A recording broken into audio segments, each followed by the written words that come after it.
And we are live. Everyone, this is Mark Newgent. You are watching Mark Nugent Live. I'm here with the young college Republicans out of OCC. Excuse me. We don't have too much of a script today, but I'm going around the room and introduce everybody. Hi, my name is Blanca. I'm from Young Americans for Freedom. I'm Bridget. I'm a member of the College Republicans at OCC. My name's Alex, and I'm the president of the College Republicans at Orange Coast College. Is that all we have? Oh, we have other people here, but they'll jump on later. And we have a surprise guest that might crash our live stream later on, about 9 o'clock or so. I think he's tagged in the feed. So who is the leader of the group? Or who wants to talk more first? Because you guys approached me and you wanted to... Wait, Bridget, shouldn't you tell people what your position is in the club? Oh, yeah. I'm internal vice president of College Republicans. So, yep. Okay. Yes. Awesome. Okay. So I guess what we're really here for, like, what are we here to talk about? We're here to talk about your event that's coming up. And try to speak in the mic. Is it okay? Oh, yes. Speak more into the mic. I could turn the sensitivity up if you like. No, I think I'm just a little bit far away. Okay. Okay. And then you guys have an event coming up from what I understand, and you guys wanted to talk about that. Mm-hmm. And we're going to be here for at least 1 hour or so. And we have currently 7 people watching us live. If you're watching, please spread the broadcast. And if you have any questions or comments, feel free, and they'll come across my screen and you can talk about it. Yeah, so I'll just start. We are the College Republicans at Orange Coast College with Young Americans for Freedom. And we are hosting an event at our college November 13th. This event is called Unplanned/Feminist for Life. What we're going to be doing is we're going to be hosting a showing of the movie Unplanned, which is a pro-life, anti-Planned Parenthood movie. And then after the movie, we're going to have a panel of people from the Organization of Feminists for Life, as well as 2 students from the college. So there's going to be a panel of 4 people talking about the movie, answering questions, and just discussing the pro-life movement on campus and in this country. Awesome. So you tell me a little more about you guys individually. Where are you guys from? Are you guys locals? How'd you guys end up at OCC? Start, Blanca. Oh, well, I'm a culinary major, and I come from Anaheim, but now I'm raised in Orange County, and started going at 2017 and have been enjoying my time ever since. And I believe I started, politics when I started my first semester with the Young Americans for Freedom and got intertwined with College Republicans. So, yeah, it's been a ride. For me, I guess I got into politics in high school. Actually, I come from a family that's pretty liberal, and I actually used to be kind of liberal in high school. And it wasn't until Trump's election 2016 that I decided to look on the other side. And then once I did, I was like, yeah, I'm pretty conservative. So I think the issue that really makes me conservative is the pro-life issue, because I know for me and a lot of other people, I can be at a single issue voter at sometimes. If a candidate is pro-life, but another one is not, then I'm voting for the one that's pro-life. And so joined College Republicans first semester in college, and I've been with them. This is my 3rd year at OCC, and so I've been with them since. Awesome. I got involved in politics around high school. Same as Bridget, I used to be a bit more liberally minded. Then when later part of high school, I became more conservative, partially because of the Trump election too. And then in college, when I started at Orange Coast College when I turned 18, right after high school. The first semester, I didn't really do much with politics. I don't know if I ever came to the meetings. Not really. Yeah. I wasn't really involved with College Republicans my first semester. But then the second semester, I got really involved. I became the treasurer of the club. Did really good with that. The current president at the time, shout out to Pana, current president at the time asked me to do it. I thought about it for a couple weeks, and then I said yes. And then I've been president ever since. And yeah, now I'm going to my my 3rd year, so 5th semester. and I've been president ever since May of 2018. Awesome. Yeah. So what other things do you guys do in your club? Well, usually what we do is we have like in our club meetings, we have like discussions that like divide Republicans, whether it be like, we had one about red flag laws. We had some in the past about like marijuana and just issues that divide Republicans. And then outside of the club, we had a gun range day where we all went to the desert to shoot some guns. And then we had like some politicians come and speak to like ask them like, what it's like to run a campaign or be in office and stuff like that. So, Have you guys worked on any campaigns?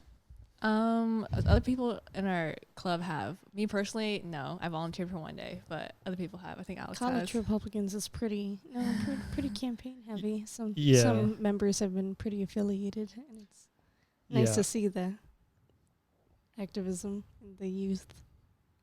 Thanks. Yeah, no.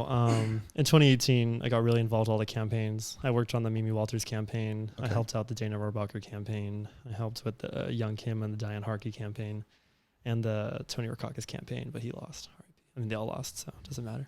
Well, I'm pretty sure that they will flip back. You look at organizations like GIR, which is a direct result. They were formed in December 2018. In reaction to that, now it has 700 vetted members. It's a great 60 to 80 people per dinner that show up. Yeah. So it's it's a great organization. And what I really like about that organization is that even though that we're just students on a campus, we just have this club. That's like how big we are in politics. But even these people, they'll invite us out to their meetings, especially John Park, who's the president of the Greater Irvine Republicans. Okay. And he'll ask us to come to his meetings and meet with people. It's a really good networking opportunity.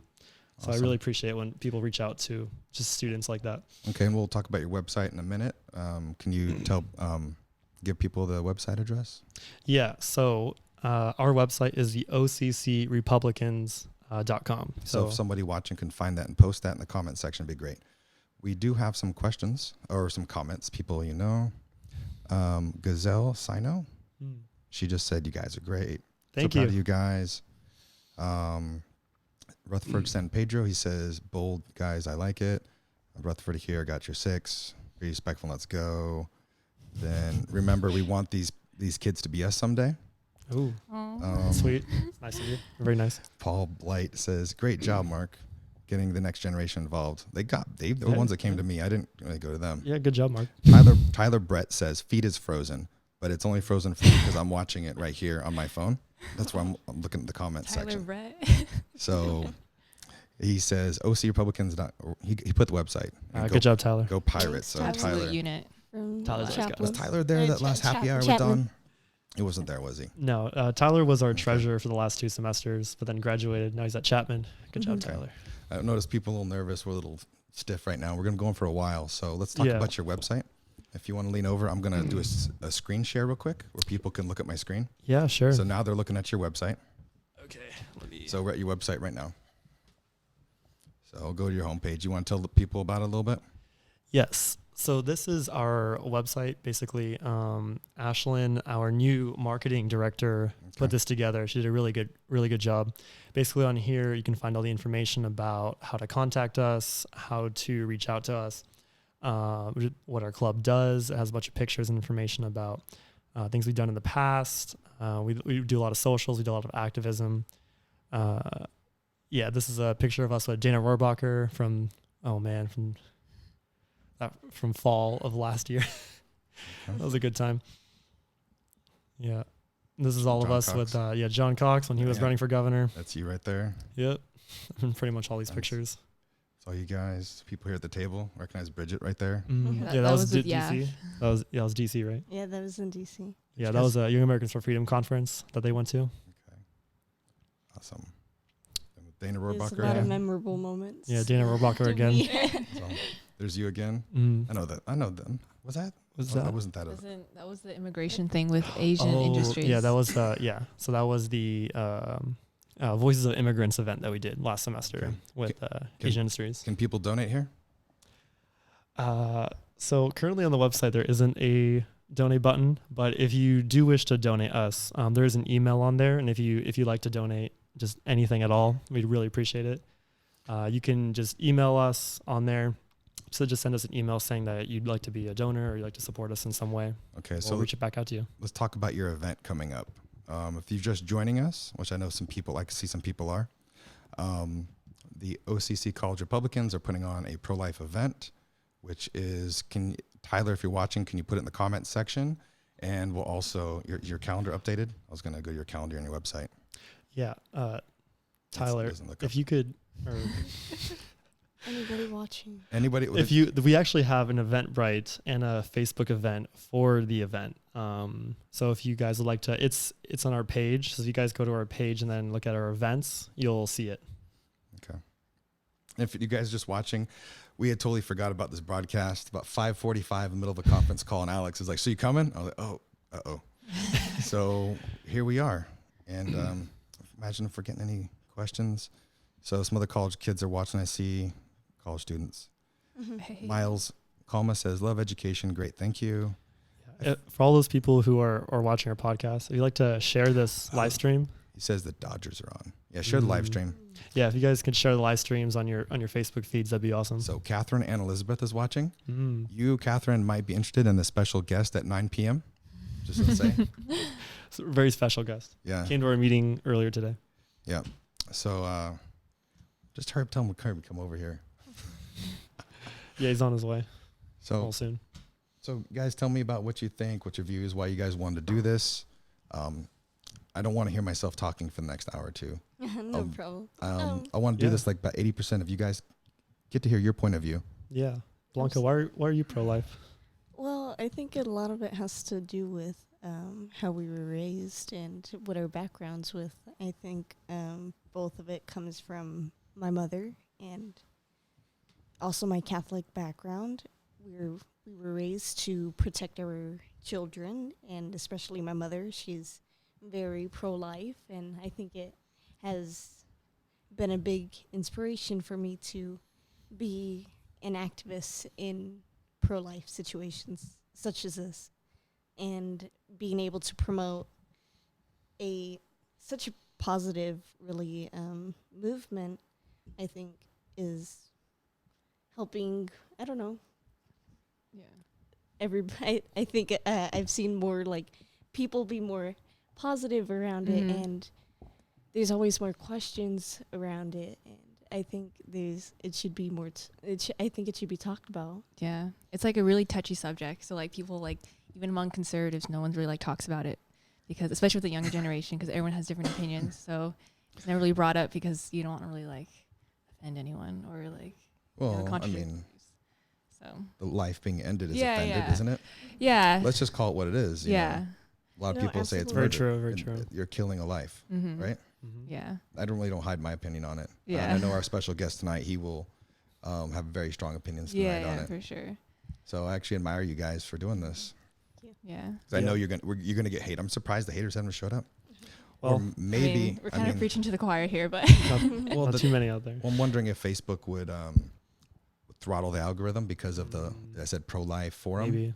I don't know. I could change actually, I think when we're live, we can't change it, yeah. the name. So, Fine.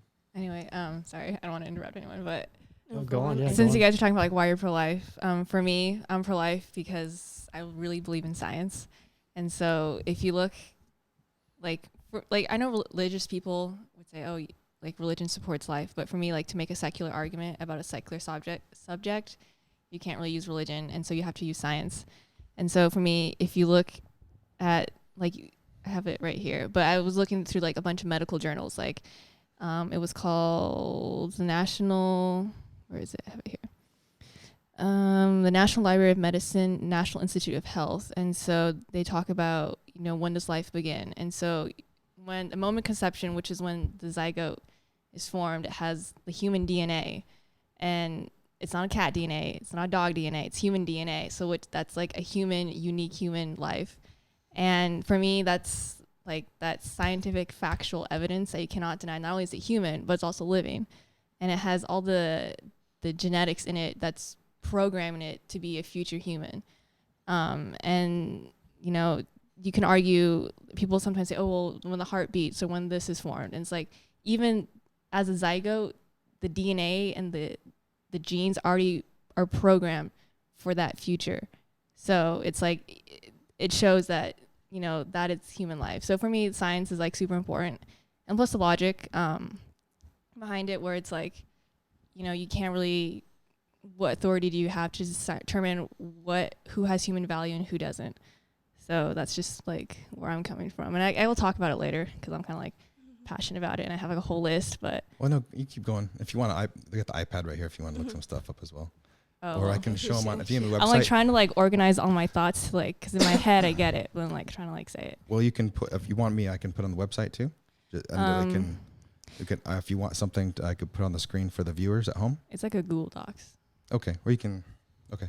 Sorry. I was just going to point at It's some your of the own personal ironies. Like notes. you see those memes that say, you know, it's legal to kill a human baby, but an egg of a bald eagle will put you in jail. Yeah, or like double homicide. Where, like, Or, yeah. if a pregnant woman is killed, it's considered double homicide. Yeah.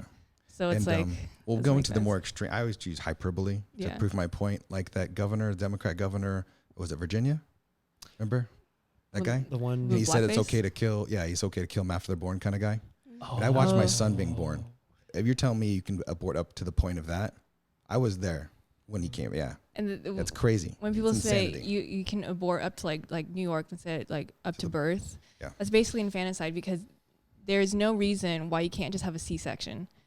Like if you need to take the child out, let's say the mother needs to undergo surgery that puts the child at risk, you don't have an abortion, you just have a C-section. Because now with technology, I forget, it was like, I don't know, 24 weeks or something like that is when, or like 25 is when like they had like it was like they had an emergency C-section and this baby was able to live outside the womb at like a super early stage. So there's honestly like no reason to have a late-term abortion because scientifically they could live outside the womb. Yep. So that's, and then just a bunch of other things like that, which is like, I think they're just patting the lawmakers to do that are just like, you know, they just do it for show. There's no real meaning behind it. Yeah. Anyone else? I don't know. Did we hear Alex's? Why did you get into pro-life movement? Well, surprisingly, I actually got convinced to be pro-life from a girl. It started, 2 semesters ago. I went to this Students for Life meeting over at Cal State Fullerton. Shout out to Brooke Paz for being the previous president of that. And I went to one of the events where there was this really, there was a Students for Life. Abby Johnson? No, I don't know. No, it wasn't Abby Johnson. There was this student. It was a Students for Life president, like the national president, and she was just talking about, why she's pro-life, and then just being there and listening to Brooke, and just even I went there with Vincent. Do you remember Vincent? Shout out to Vincent. Vincent Wetzel, all the way in Utah. All the way in Utah. I remember Vincent being there next to me, and he just like when he was. For me, like I've seen a lot of like crazy stuff. So when I was watching the pictures and the videos they were showing, it wasn't super affecting to me. It was disturbing, but it wasn't affecting. With Vincent, he started crying, and I was like, I don't know. For that, it was just like, damn, this is pretty serious stuff. I don't know. I became pro-life because I realized that that it's not just about the child as well, but it's also about the mother too, because in a lot of cases where people go through abortions, there's a lot of side effects to it. It's not just you can have one and you'll be fine. There's a lot of psychological effects. There's a lot of medical problems that come with it as well. Yeah. And I can find the sources online and probably list them later on. Yeah. But besides just that, also it is a human life. You know what I mean? To deny that it isn't, Yep. People say like, oh yeah, it's not human. It's just a clump of cells. It's like, on Mars, when we find a clump of cells, everybody freaks out. That's life. But it's life, right? Well, I think the pro-life movement and the pro-abortion movement itself, it's just a complex topic in itself, just because you have people are coming at this topic from different backgrounds and different like emotions or different reasons, and again, I think we can all agree that just abortion is wrong. I think in the words of a professor that I look up to. It's just like you wouldn't recommend somebody to have one, and it's like there's a certain empathy that you have to look at these women with when you do see them like have these abortions, or when they can so openly talk about them or kind of promote them in the way Planned Parenthood does. I think, I mean, coming from a Hispanic background, I would say that pregnancy, or at least underage pregnancy, does happen more often than not. Mm. So you happen to see abortion happen in that type of realm, and it's a very interesting, I guess. God, sorry. Mm-hmm. That's okay. No, you're good. You're good. I know. Okay. It's just like, because I do know people that have or have not. So I don't want to ever mention names. But it's just, again, you do have to look at them with some type of empathy, because why do they have to say it? Again, I say pro-abortion rather than saying pro-choice, but they do see it as a choice from themselves.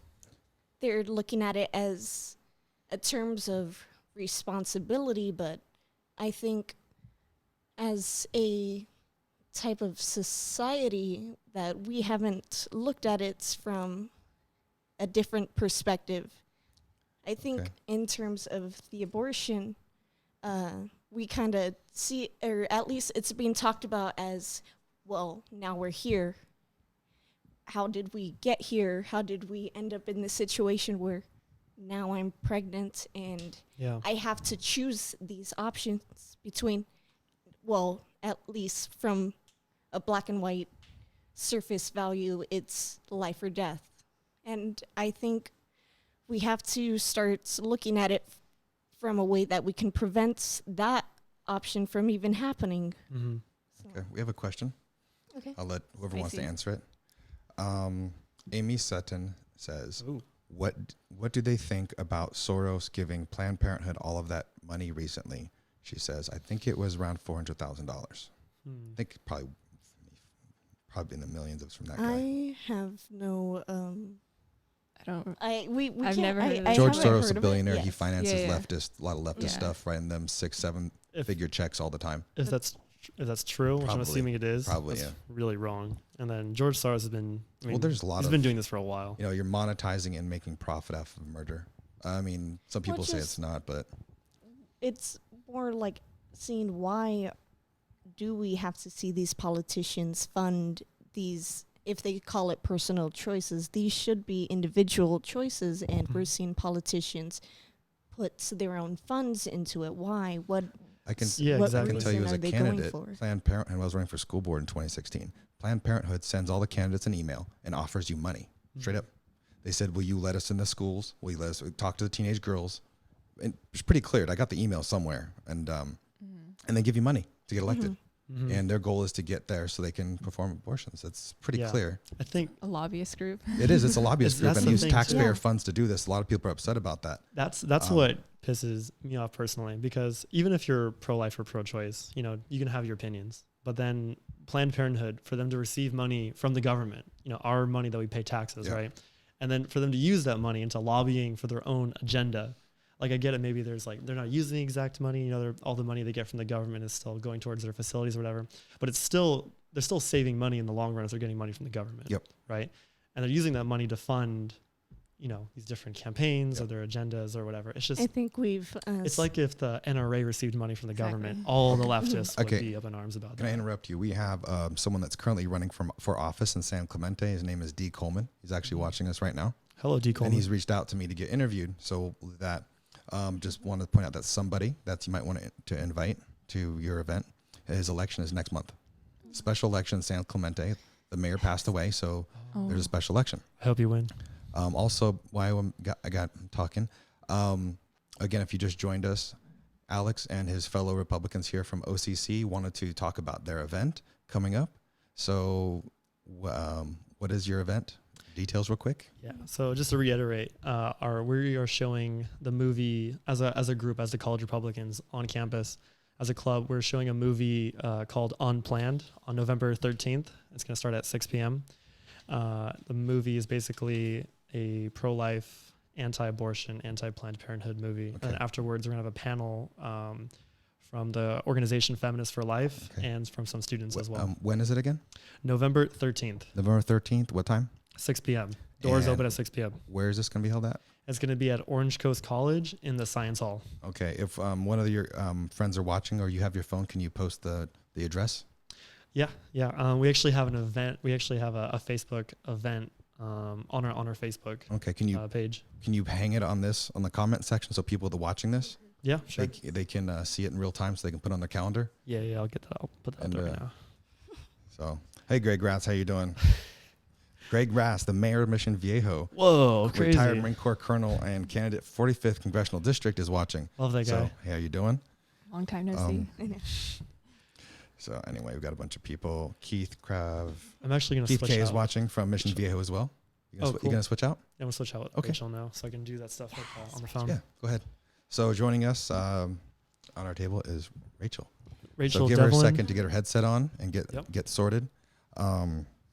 So if you guys want to keep repeating that a few times, when, where, why, the details. OCC Science Hall. We're going to have the screening of Unplanned, which is a pro-life movie. It's open to the public. It's free. You don't have to pay.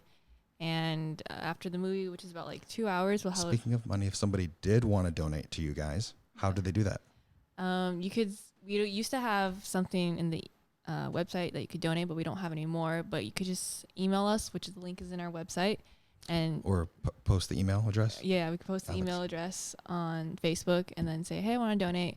And then we'll give you all the We information. do know we accidentally raised like $3,000 the other night doing this. Oh, really? Yeah. It ended up being like $1,700 or $1,800 during the live stream and another like $700 overnight. I So- texted our treasurer to see if like how to reach out, but he hasn't responded yet. So Sorry for our audience. I'm coughing. So we got a good number of people still watching. I can share my own story a little bit. Hey, John Park, thank you for sharing that event. Awesome. John Park posted it. My daughter was a surprise. I can tell you that. Interesting. That was a bit of a roller coaster. But, I stuck with it. And I think speaking of surprises or taking care of children, our guest later will talk about his sister who saved 2 children's lives oh, really? from hours of their death Dang, and raised them as their own. that's crazy. Yeah, Rachel and I were twin sisters, and so when our mom was pregnant with us, they How went can you in. Huh? How can you tell? I don't know. We're fraternal though, so we're not look that great or close. But when our mom was pregnant, the doctor took a test and not knowing that we were twins, and it came up with this weird like result that said that we were going to have like our spine growing out the back, and it was like outside of our body or whatever. It was just like it's really because they tested as if it was one person, not 2 people, and so they came back with results saying, "Hey, this is the result, and it's not looking good. So you have options." They just said it, you have options. Wow. So my mother was like, "No, we'll keep it." And then turns out they did another test. Psych, it's twins. So Oh, wow. yeah, really glad that she didn't have Yeah. even consider abortion. But Yeah, it's amazing how hard people will push that. Recently, the wife at the hospital, she's operating room nurse, and Yeah. Kaiser was trying to mandate them to do abortions. Oh. And she led the resistance and said no. Yeah. And they were really pushing hard because I guess they used to outsource it if someone wanted an abortion. Mm-hmm. They have to go to outside of the Kaiser Yeah. didn't do it. But they're against the hospital saving money doing it in-house in an operating room. And a lot of the Filipino nurses, they're Catholic and yeah, they don't are wanna do pro-life, believe it or not. They're just very passive and quiet about it. Mhm. She was the only nurse that stood up. Yeah, that's good for her. And so but once that one person stands up, those other people, like, Yeah. me too. Yeah, That's true. I think Catholicism has or at least religion has a big kind of hand in the pro-life movement, at least. Yeah, for sure. It's just because even though not a lot of people can relate or at least want to accept the arguments of a religious background, Mhm. I think we still have to see that Yeah, they're the most charitable that's to true. the pro-life movement. Seems like and every pro-life I- sort of help comes from the Catholic Church. I like Bridget's point of view, the science. I just think it's wrong to kill a baby. I mean, not even Yeah. a religious thing. I mean, Yeah. I think it's Yeah. great that we agree on that, but well, that's the that's the interesting thing about it. It's that we have so Hey, many Deepak, thanks for watching. arguments to back the Mhm. pro-life movement, Religion, whether science, religious everything. science, a moral stance, any. I've never But- heard. and I never I- heard a good pro-choice argument ever in my entire Mhm. life. So I mean, even the Constitution says life, liberty, pursuit of happiness. So that life part, I think, applies to every human life. Mhm. So, and as you can tell, human DNA, and then, the fetus. There's the science that you need fulfill 4 criteria needed to establish biological life, which is metabolism, growth, reaction to stimuli, and reproduction. And so, metabolism, obviously taking in nutrients, growth develops, reaction to stimuli. The fetus reacts to light and sounds.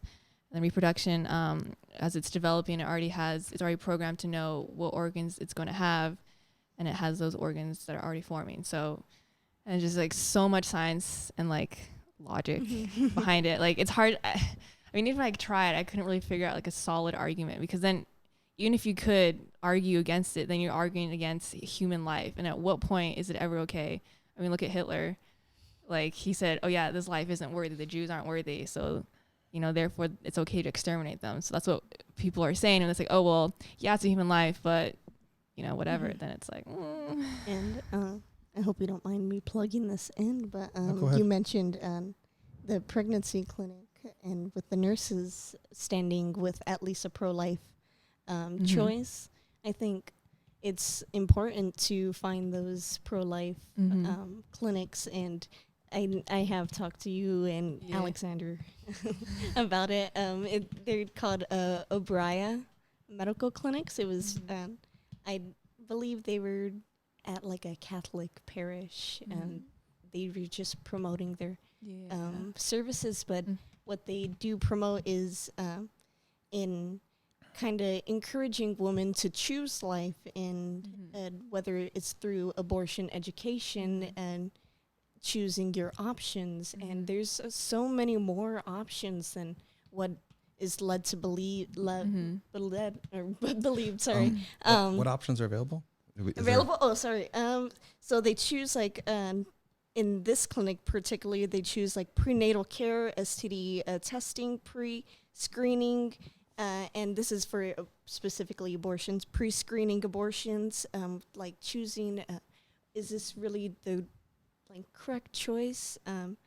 That education and reversal in the abortion pill, and it's so many services that they provide that I think not many clinics do in a way. They kind of just allow these women to just kind of head dive into something that they may come to regret later in life. sounds like they offer all the services that Planned Parenthood does, except abortion. Which Yeah, that's the one thing that they don't provide. One thing that concerns me, so I have a daughter, she's a teenager, and if she was to get an abortion at a clinic, I have understood that some girls have actually died as a result, lack of emergency, room services.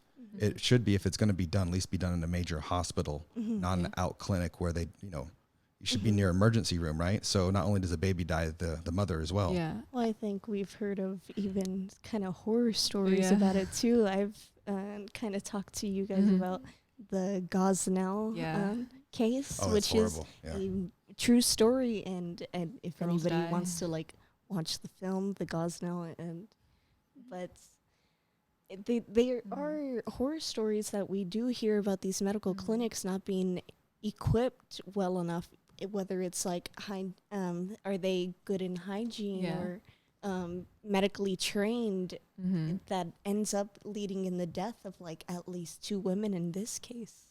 Yeah. And sorry. Go ahead. Well, in California, they were trying to pass, I forget what it was called. It was SB 1 something, but it was offering on all UC and Cal State, I think it was UC campuses, abortion pills, accessible, in a vending machine. So luckily Jerry Brown vetoed it and it didn't get passed, but they did a test on it, and 2 or 3 girls died. Oh, wow. Yeah. So what happens is you take the pill, an abortion pill, and you just go sit in your toilet in your dorm room and just goodness, we're getting graphic. and then the baby falls out. But I Without think medical supervision. there was no a medical supervision. wasn't there a reports that a boyfriend of a girlfriend poisoned his, he obviously accidentally got her pregnant, and Yeah. he poisoned his girlfriend with an abortion pill, and it caused her to have an abortion without her consent. It's terrible. And I think that's how easy it is to Mhm. access, and it's like, what does this man have to Yeah. do to even Yeah. get it? I think you can order them online because I know on Snapchat they have like all Snapchat. they What have kind this, of they delivery have these service? no, they have like these like all these pro-choice agendas like always Yeah. on all the time, and they're saying, oh, you can, because all these new laws are like they're trampling on your rights, but don't worry, you can order these pills online. It's totally safe. It's so Like that seems really sketchy, but black market Yeah. type online services. But but that's the thing. Like, you Mhm. see so many social media being kind of having an agenda for Oh, their yeah, own. and all the celebrities too. Like Mhm. they'd always be like, "Planned Parenthood this, Planned Parenthood that," and then like everyone buys into it, and it's like, oh well. I mean, I don't know. It's just But the Unplanned movie also has a section in it where it mentions the bad side effects of having an abortion and how it could be not only bad for the child but for the mother as well. So if you Yeah, watch the for movie, sure. you can learn about that. yeah, because Rachel already watched the movie. So Yeah. what would you say to a girl your guys your age that has an accidental pregnancy? What are their options other than don't panic? And to contact you is, can you connect them with resources? Yeah. What would you say to a girl right now that's one of your friends that's in this predicament? Well, in high school, there was this one girl who was pregnant, and she had the baby, which was nice. But I was telling her about this one clinic. I forget the name, but like it offered parent classes on how to be a parent and all that sort of things. And if you complete those classes, they would give you diapers and like baby clothes and all that sort of things afterwards, so you can take care of your child. So it's not like they're totally alone. And I think a lot of times they feel alone, and I feel like maybe some parents, they've because of their parents, if they come from a really Christian household, you're not supposed to get pregnant, all of that. So I mean, we have a lot of like stigma against abortion, but we also have a stigma against pregnant as well. So we need to fix both of that. Like a double standard. Yeah. absolutely. Like, either I way think, you and suffer. any at least girls around our age, especially the underage ones, there is a panic that goes through them, because this is a life changing, and I think we've seen a lot of parents on the news that we can admit that they should have never been parents in the first place, and it is a big decision, and there is a reason to panic. But again, like you said, there is no reason to. There is. You're not alone.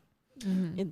You're truly not alone, and there's so many services that you can find, whether it's through these like churches or the clinics themselves, or even there's so many women centers too that offer Mhm. services. I think we're living in an age where we have the most help than Yeah. than Okay. most women do. We have a question from the audience. What are the ages of the ladies you were interviewing? I'm 21. I'm 21 too. I'm 19. Awesome. Cool. We can go a little more. What about, what in your opinion, this is going to be, you guys can read that question before I read it if you guys don't want me to read that. That last one. Oh, Do you want yes, to cover yes. that? Is that something you want to stay away from? Actually, absolutely. Because I think I've had a couple Twitter wars about this, and I'm just kidding. You guys can read the yeah, bottom the one. question. Okay. You guys want to touch Um, that? Yeah. No, yeah. as this, I think this is the question that stumps us all, because how can you not like see this without like Mhm. feeling such pain within yourselves? Yeah. Because I mean, it is a problem that happens, but not as frequently as people would believe it to be. I think we've seen the statistics where it's like less than 1% Yeah, of the cases. According to the Guttemacher Institute, which is actually pretty pro-choice, well, they do they are cited a lot by pro-choice people, and it's less. It's like 1% is due to, of abortions is due to rape, and I would say rape is a horrible thing, but so is murder, and you can't justify murder by any. You can't justify killing an innocent child because of the crimes of the father and the circumstances of conception.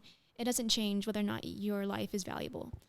Mhm. But to say like if someone had an abortion because of rape doesn't make them like a murderer. No, well, I think women have not been even- lied to. I think women have been lied to a lot into thinking that it's just a clump of cells. It's nothing. It's not important. I can go ahead and do it. And so they've been lied to this whole by everyone, by the media, into believing that it's okay, something okay to do. Well- I think abortionists are the ones who should have a better understanding of what's going on.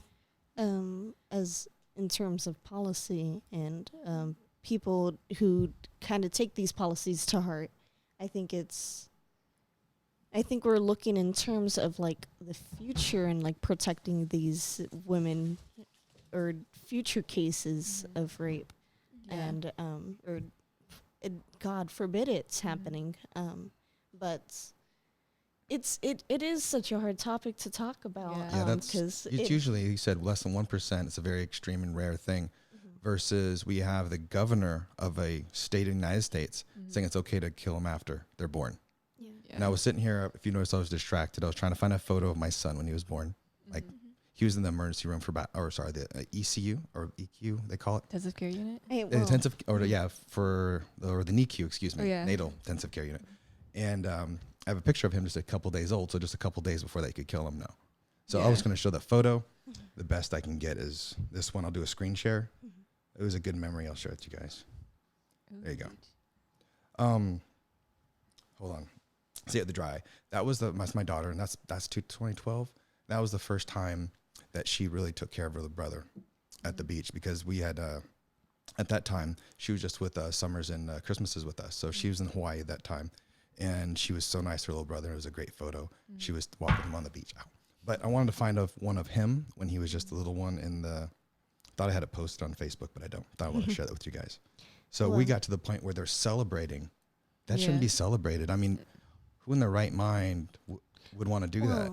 I I mean, most people want to see other people prosper, right? I think absolutely. they believe that it's not alive. I think if they knew that it was alive, they would find it a lot harder to celebrate it. 5 minutes before it's due to I born, know. a I don't minute, know. 30 seconds. They're just lying They're to just- themselves. Yeah, they can't. I don't think they can face the truth, because then it brings up a lot of questions about what they they've been stand doing for. for a while. Yeah, I mean, we could talk forever on that, not even going to the extreme, but we have a governor saying it's okay to kill after.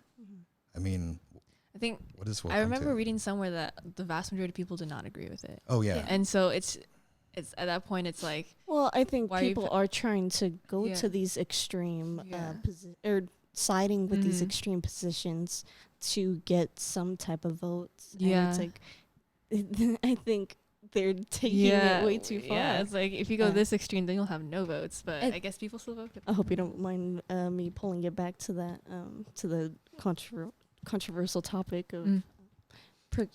I think people tend to use the arguments of rape and pregnancies by rape. I think they're using it as a cover. Because again, like I've said, I believe the 1% is less of abortions is caused by rape, and it's the majority we're seeing is by women who are not taking responsibilities for their own actions. And it's like, before we can help these women who have been a victim, I think we have to look at the main source of the problem, and it's the responsibility that they're not taking for them for their own actions. And it's I think pregnancy is, and having a child absolutely is the biggest responsibility you could take, but so is putting yourself into that position of becoming or not becoming pregnant, but actively being in that high active sex lifestyle, I guess. And not many people want to like admit it to themselves that it's a natural consequence. Yes, it was. My daughter was a surprise. And wasn't a question in my mind. Did the best I could, try to marry the mother. It didn't work out, but I took care of her, and now she's with me full time. A couple other questions. Actually, since I'll talk personal stories. I came from a welfare home. I was home with 16, went in the Army, did that, and then now I'm here, right? You know that story. But I came from a welfare home. I was the sixth child of a single mom on welfare. So I was a target, 100% a target. Planned Parenthood would have loved to have killed me. Yeah. Yeah. right? Because they're all like, Yeah. oh, he's a drain on the society. And then I Yeah. went and served 20 years in the military, going to wars that they sent me to, right? Mm-hmm. So, and here we are. Yeah, it's like they say like, oh, this person's gonna have like special needs, and it's not like Iceland. They say like almost like 100% of all people who are diagnosed with Down syndrome in the womb are aborted. So it's like, Oh, wow. so I want you to go to someone with Down syndrome and say, hey, your life is not worthy. Yeah. And then like, Yeah. but of course people, and then we look at China where they have like the genocide of girls because of that Yep. one child policy. They have all these women having like abortions Yeah. because they want a man just out of tradition to carry on the name. Mhm. And then look at China now. It's like there is more men than Than there Oh, are yeah, they have a populate. huge problem. yeah, and so now it's just the whole family unit is like destroyed. Okay, we got some So- other questions. One other question: how many abortions have there been since it was legalized in the States? Do you know? I don't remember, but I think for 2018 in Planned Parenthood, there's like around like 300,000. I think Over 300,000. 332,757, if I remember correctly. That was from Planned Parenthood In website. 2018. Just Yeah. 2018. Yeah. Someone told me, and I don't doubt it, like 40, 45 million Americans Probably. Since- gone. Since But- 1970s, probably. Yeah, and they specifically target the minority community as Yeah, well. African American, Hispanic, stuff like that. Was there? Or Correct me if I'm wrong. Wasn't there a tweet by Planned Parenthood that said it is more dangerous for a black woman to have the baby than to abort it? I don't remember. I don't Because they know. have I this would weird not thing be like, able oh, to. if your pregnancy is so dangerous, you might as well abort. Well, that doesn't make any sense because if your pregnancy is always going to be more dangerous than aborting, because in aborting you just kill it. Pregnancy, you're trying to bring someone forward. Awesome. Oh You my want to take over? You want to? We have the mayor of Mission Viejo just showed up. How you doing, ladies? Do you want to take? Do you want to take over for me? Sure. Okay. Mayor of Mission Viejo is going to take over for me. How many we got on?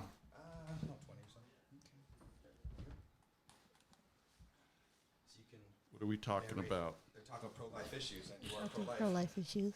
Pro-life issues. Well, you guys are great. Appreciate all you do here in our community. Thank you. And I was over at your college today.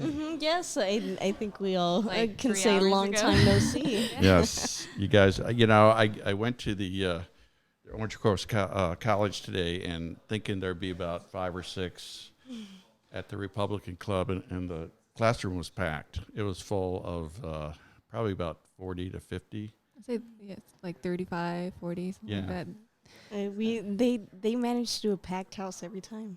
Yeah, it was packed, and they were very receptive to what I had to say, and they want to help out with the campaign, and very.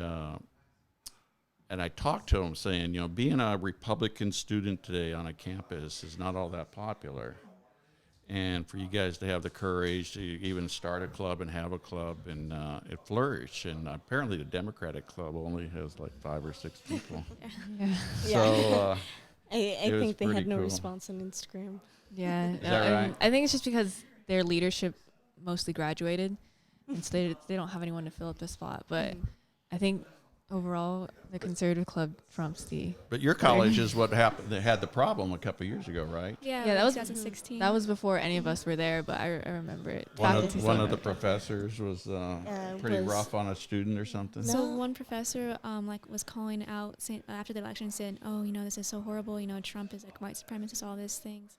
And then this one kid took a video of it and Shared it on the Facebook page. Yeah, he showed it to the It College was just Republican Club. exposing the Yeah. professor, just like showing their anti-Trump views and like I guess kind of encouraging it among the students. And it's like that's all the student was doing. It was just exposing the professor. And it's like this is the liberal agenda that we kind Yeah. of see in background.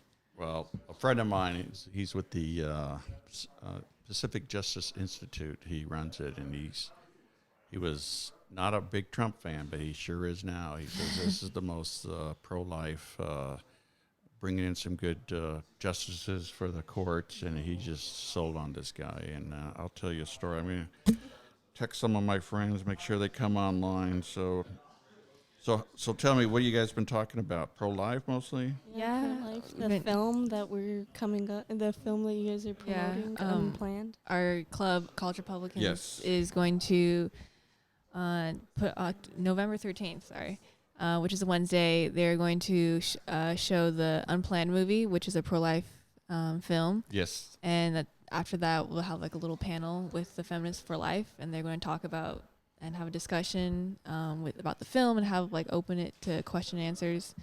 And it's like free, so anyone can come. It will be at OCC, and I think someone in the chat, I think Alex posted like the link to it for more information. But Well, what about I have twin daughters. They're 36, and what is the youth today now with the technology of following the baby as it's born, as it grows in the womb? It's just, I mean, it's like a real child. What is the thought process with the millennials and the college students on abortion? Is it changing, or is it still I made a mistake, I was just getting an abortion type thing? I think it's more liberal, honestly. I think it's gotten worse.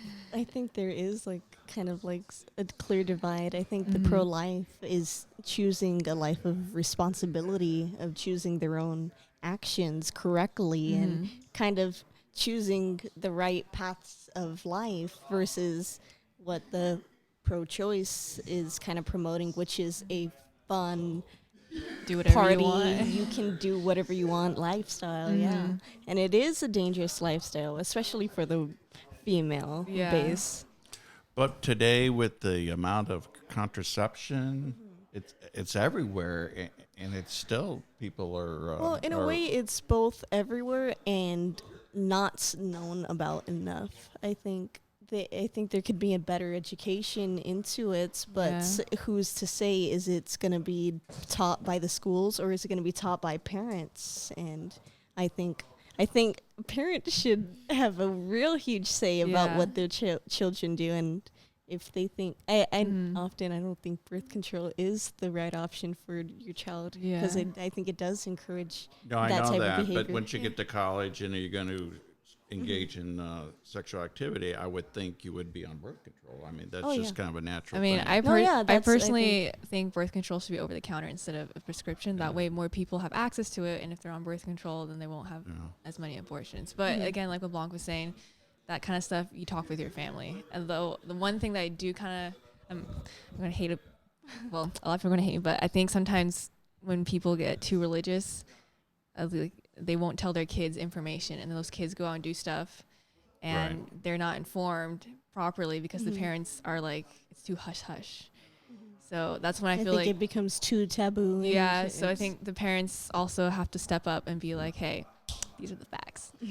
Well, I agree, and the birds and the bees. Yeah, because I grew up in the '60s, and my parents were Catholic, and they had trouble talking to us. So I mean, it's normal. The nuns would tell us, and like they know, scare you with like the ruler. But yes, but no, it was so different. But it was hard for my kids. But I have 6 grandkids now, and God, they're so precious. And if they were ever aborted, oh my God, I just love every one of them, and it's sad. But as a congressional candidate, I don't know if you mentioned, I'm the mayor of Mission Viejo, a congressional candidate here in South Orange County, and I do not believe federal dollars should be used for abortions, but I do want federal dollars to be used for adoption clinics, not abortion clinics. Yeah. And if we can get the ladies to take it to term and they don't want the child, or they don't have the means to support it, there's so many people that would love to adopt because now they go to China or they go to Russia or something. Well, I think that's one of the issues that people find with the other options is that they often criticize the foster care system rights, and I think most of us can't talk about it because we don't come from a foster care system. But if there's a way to kind of help those children in need, then I think we should be able to fix that at least. And encourage those women who do want to choose life and just choose adoption, that they know that their baby is going to be put into a safe home option. So is this the specific subject tonight is pro-life because of the movie coming out? Yes. Yeah. So can you tell me, I'm going to change the subject, what else goes on at your school that you want to bring up?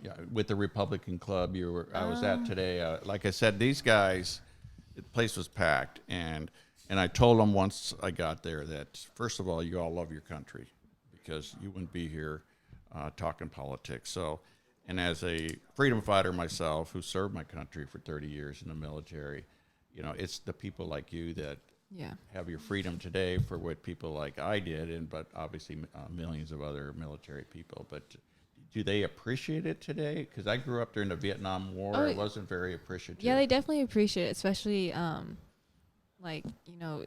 they're conservative, so I think they have that extra level of like pride for their country and respect for people who defend it in various ways, whether it be police officer or someone who's fighting in the military. But people in our club, going back to your question about what our club does, we have like every Wednesday we meet, we have a discussion or like a debate that on a topic that divides Republicans. So we did red flag laws, which some people were in favor, some people weren't. We talked about marijuana. A lot of people were in favor of legalizing it. Some people were against it.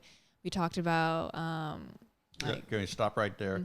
California, a very health conscious state. Yeah. You obviously they want you to eat and drink and do don't smoke, but all of a sudden marijuana's okay. Why is it okay to smoke marijuana, but they have all these laws and regulations against smoking cigarettes?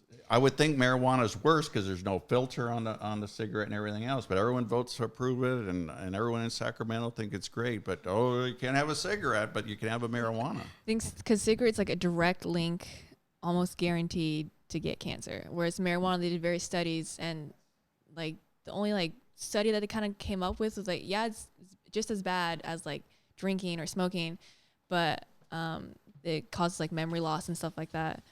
But if we legalize, if alcohol is legal, and this is my opinion, if alcohol is legal, and if cigarettes are legal, then why can't marijuana be legal? It's not like we're doing heroin in the street. But I know this is a very divided topic among. I think it protects those who are willing to use it, because you're able to regulate it, and they're able to know what's going into it. Well, except for the vaping industry, the e-cigarette. I don't like that. vaping. So vaping's bad I too think now. that's definitely a topic that I think the college Republicans are trying to tackle, because I noticed today you had 5 or 6 members that are veterans. OCC is actually, I think it was rated like very vet friendly, and I think the student center that they're building, the new one, is going to have a bigger vet resource center, because one that we have now is kind of small. Okay. And so they're going to build a new one there. That's really it's cool. like a little office. Yeah.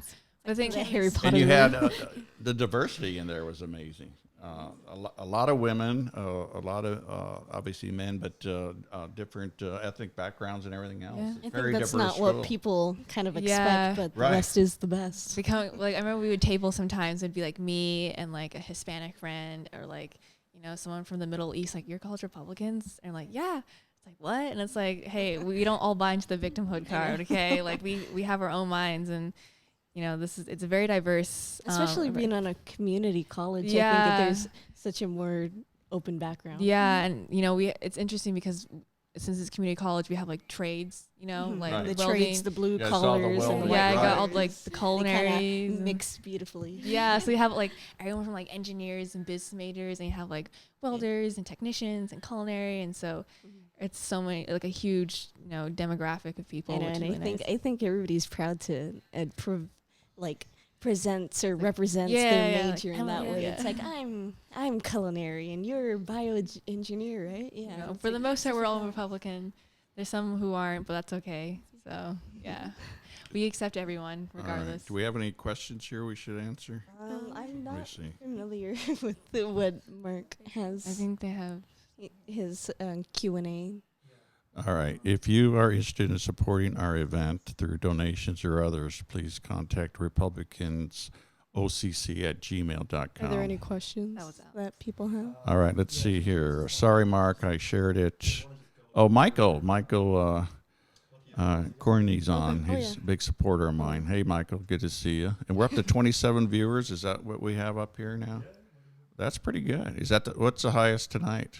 I just got on a few minutes ago. 27. That looks pretty nice. 27. All right. good for a Wednesday night. So the mayor brings in the 28th, huh? All right. So what else you want to talk about here? Oh, yeah. Let's talk about the event coming up. The college Republicans are having movie events on campus. What is it, Bridget? It's called Unplanned, and it's basically about the life of a pro-life activist, Abby Johnson.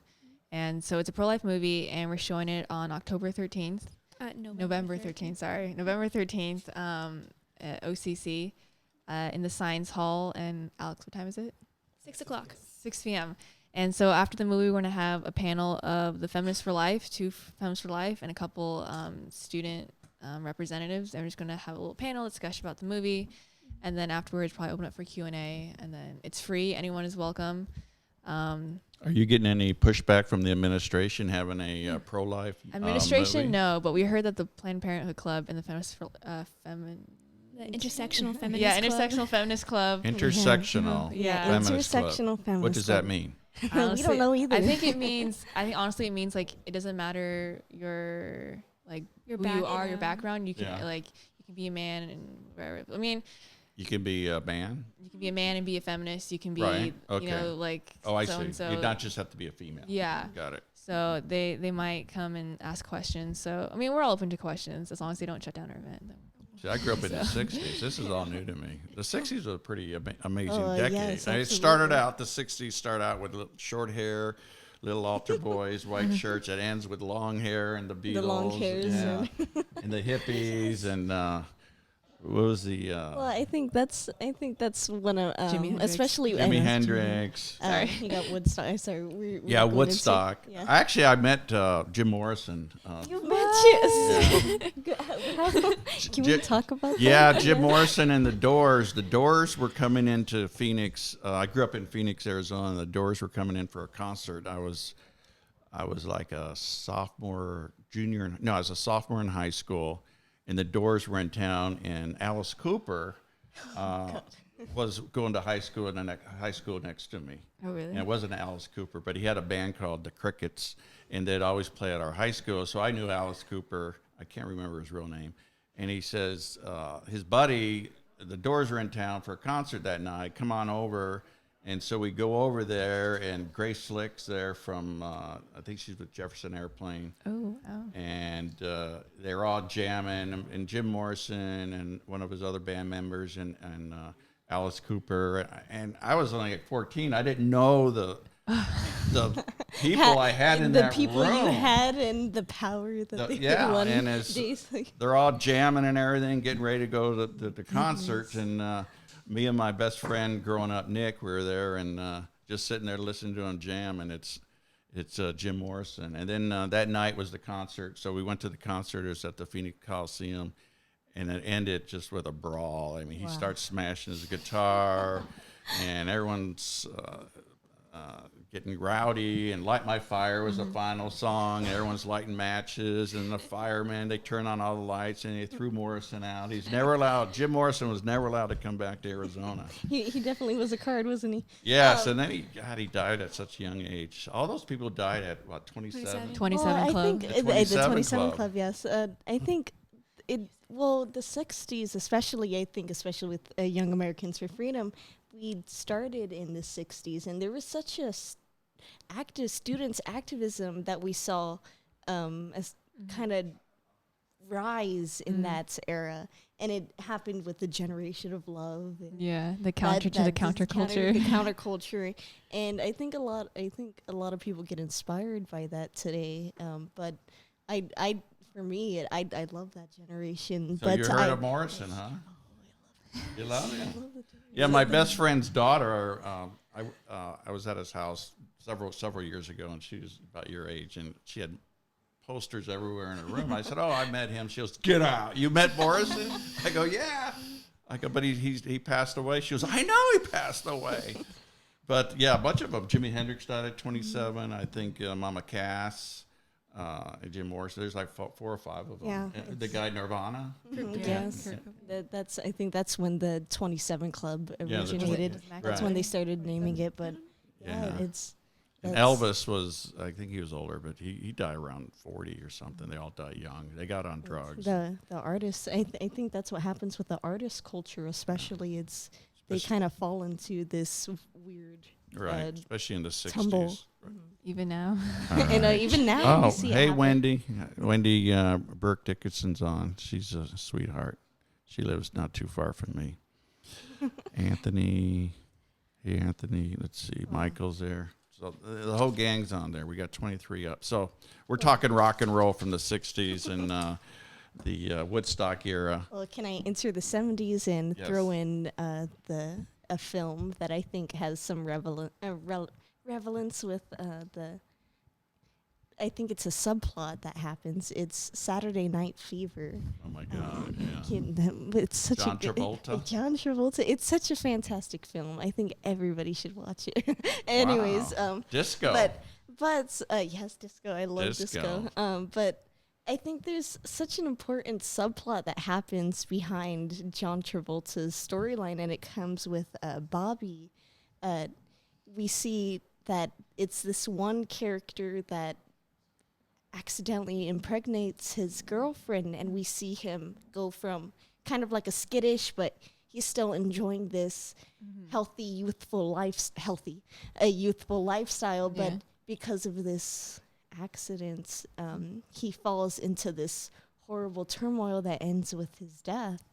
And I think, especially with the pro-life movement, that we focus so heavily on the women that we don't end up.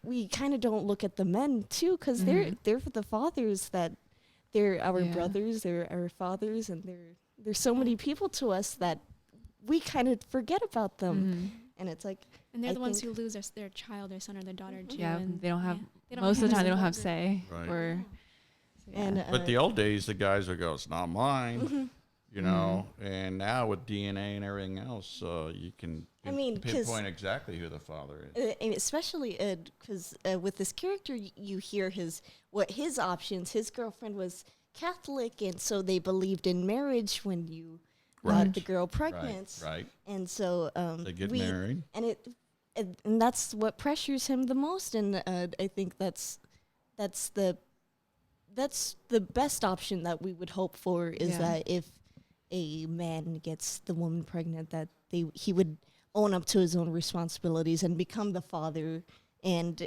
marry the woman. But that's not always the option, and I think that sometimes men get caught up in their own kind of fantasies about women, that they get lost in that own, So it's and like, they kind of lose that responsibility. it's like, it's the woman's pregnant, not me. So you can do your thing. I'll do my thing. Well, I know what my sister, I think Mark mentioned it earlier, my sister lives in El Paso, and she's very Catholic, and married with 6 natural kids, but they'd hang out at abortion clinics, and when the ladies would go in and come out, she goes, if you don't want the baby, I'll take it, and I'll support it. And they adopted 2 of these babies, and they're all within hours of being aborted. And the daughter, they adopted a little baby boy and a little baby girl. The boy turned out to be a world-renowned pianist. I mean, he doesn't have to read music. He was this far from never existing. Yeah. And the girl is a rodeo rider around the barrels, and she's a world class. And she loves it. She's an amazing artist. And my sister took them in, and now they're in their 20s, and they're just doing great. That's good. And one's getting married actually here pretty soon. So they're that close to being aborted. So And so I think there's options out there. And as a U.S. Congressman, I'll do everything to ensure we get federal funding for adoption clinics, and really start promoting adoption. absolutely. Yeah. So what do you think of people who use abortion as birth control? That's horrible. I think it's a cop-out to their own consequence. Yeah. You're not owning up to your responsibility and choosing, like, the worst way out. Yeah, birth control is supposed to prevent pregnancy, not end a pregnancy. So And so in this movie you guys are going to be showing, again, what's the date it's going to be? November 13th. November 13th at Orange Coast College. at 6 p.m. At 6 p.m. At the Science Hall. at the Science Hall. Tell me a little bit about the movie. It's called Unplanned. A girl used to work. She worked at an abortion clinic. So it was this girl named, this woman named Abby Johnson, and she goes around speaking about abortion, but she used to work for Planned Parenthood, and she eventually got to be pretty high in the management. But eventually she quit working there because she was witnessing an abortion, and she realized how horrible it was. And so she turned away from that, and she joined a pro-life group. And then basically the movie follows her story from beginning as working at, from her very beginnings at working at Planned Parenthood to when she quits. And it kind of goes into what she experienced in the inner workings of Planned Parenthood. What made her switch? Just seeing the I think the termination of life. yeah, she had seen like the bodies of the children that had been aborted, but it was when she saw an abortion take place in front of her. She watched the baby like trying to move away from the medical instruments that it made her. She had to leave the room. She was crying and she had to go and she couldn't work there anymore. She just quit that day.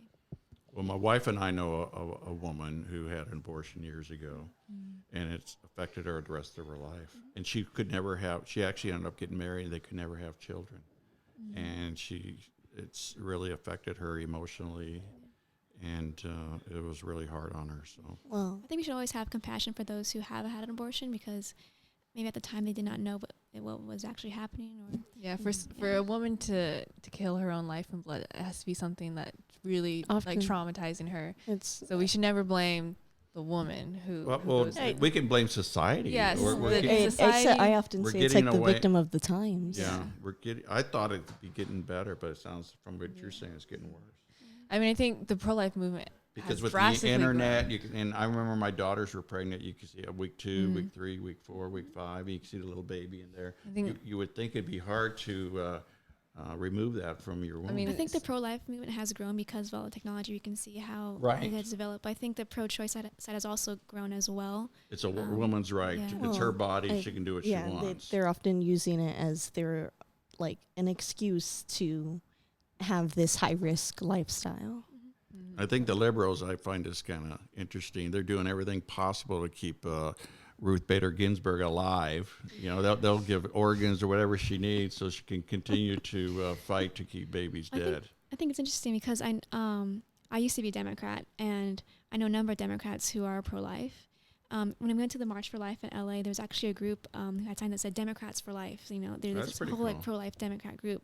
So I wish like it wouldn't be so politically, Republicans, they are always pro-life and Democrats are always pro-life, because then you Yeah. have the politicians who are like, that's okay, just a since I'm a Democrat, I generalization. must be for If sure. you're a Democrat pro-choice. politician, a national, you have to be pro-choice. Yeah, so We used to call it pro-abortion, and they changed it to pro-choice to make it sound a little 'Cause easier I to remember digest. when I think it was like 2 years ago when they had like elections for governor, or a year ago, there was like a couple Democrats who were running that said, oh yeah, they were pro-life. So not every Democrat's pro-choice, but it's just that's like the vast majority are, and those big shots who are like trying really hard to get office will run on every single like I'm this, and the more extreme I am, the more votes I'll get, or something like that, which I think we were talking earlier about in New York or some other Well, it was like basically you can have an abortion up to the moment they're born, right.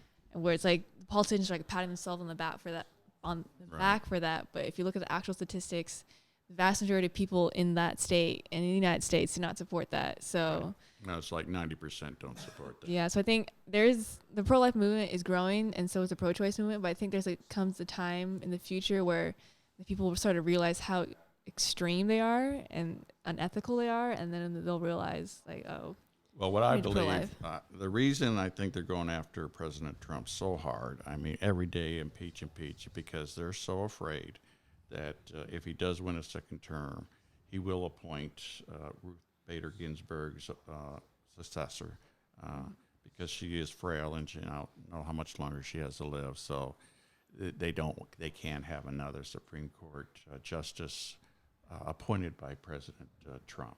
So they're going to do everything for that specific reason to keep the Supreme Court from swaying and then maybe someday overturn Roe v. Wade.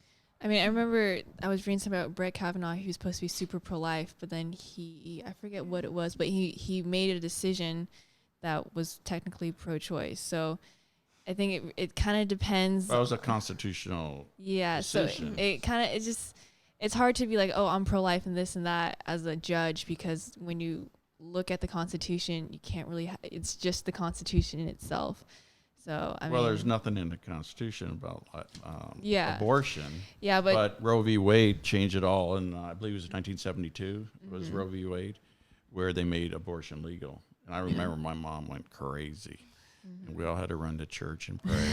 You know, this won't last, and here it is, 40 some. I mean, when we went to the March for Life in LA, that was like, it was a good number of people. And Really? Ironically, it was the same day as the Women's March.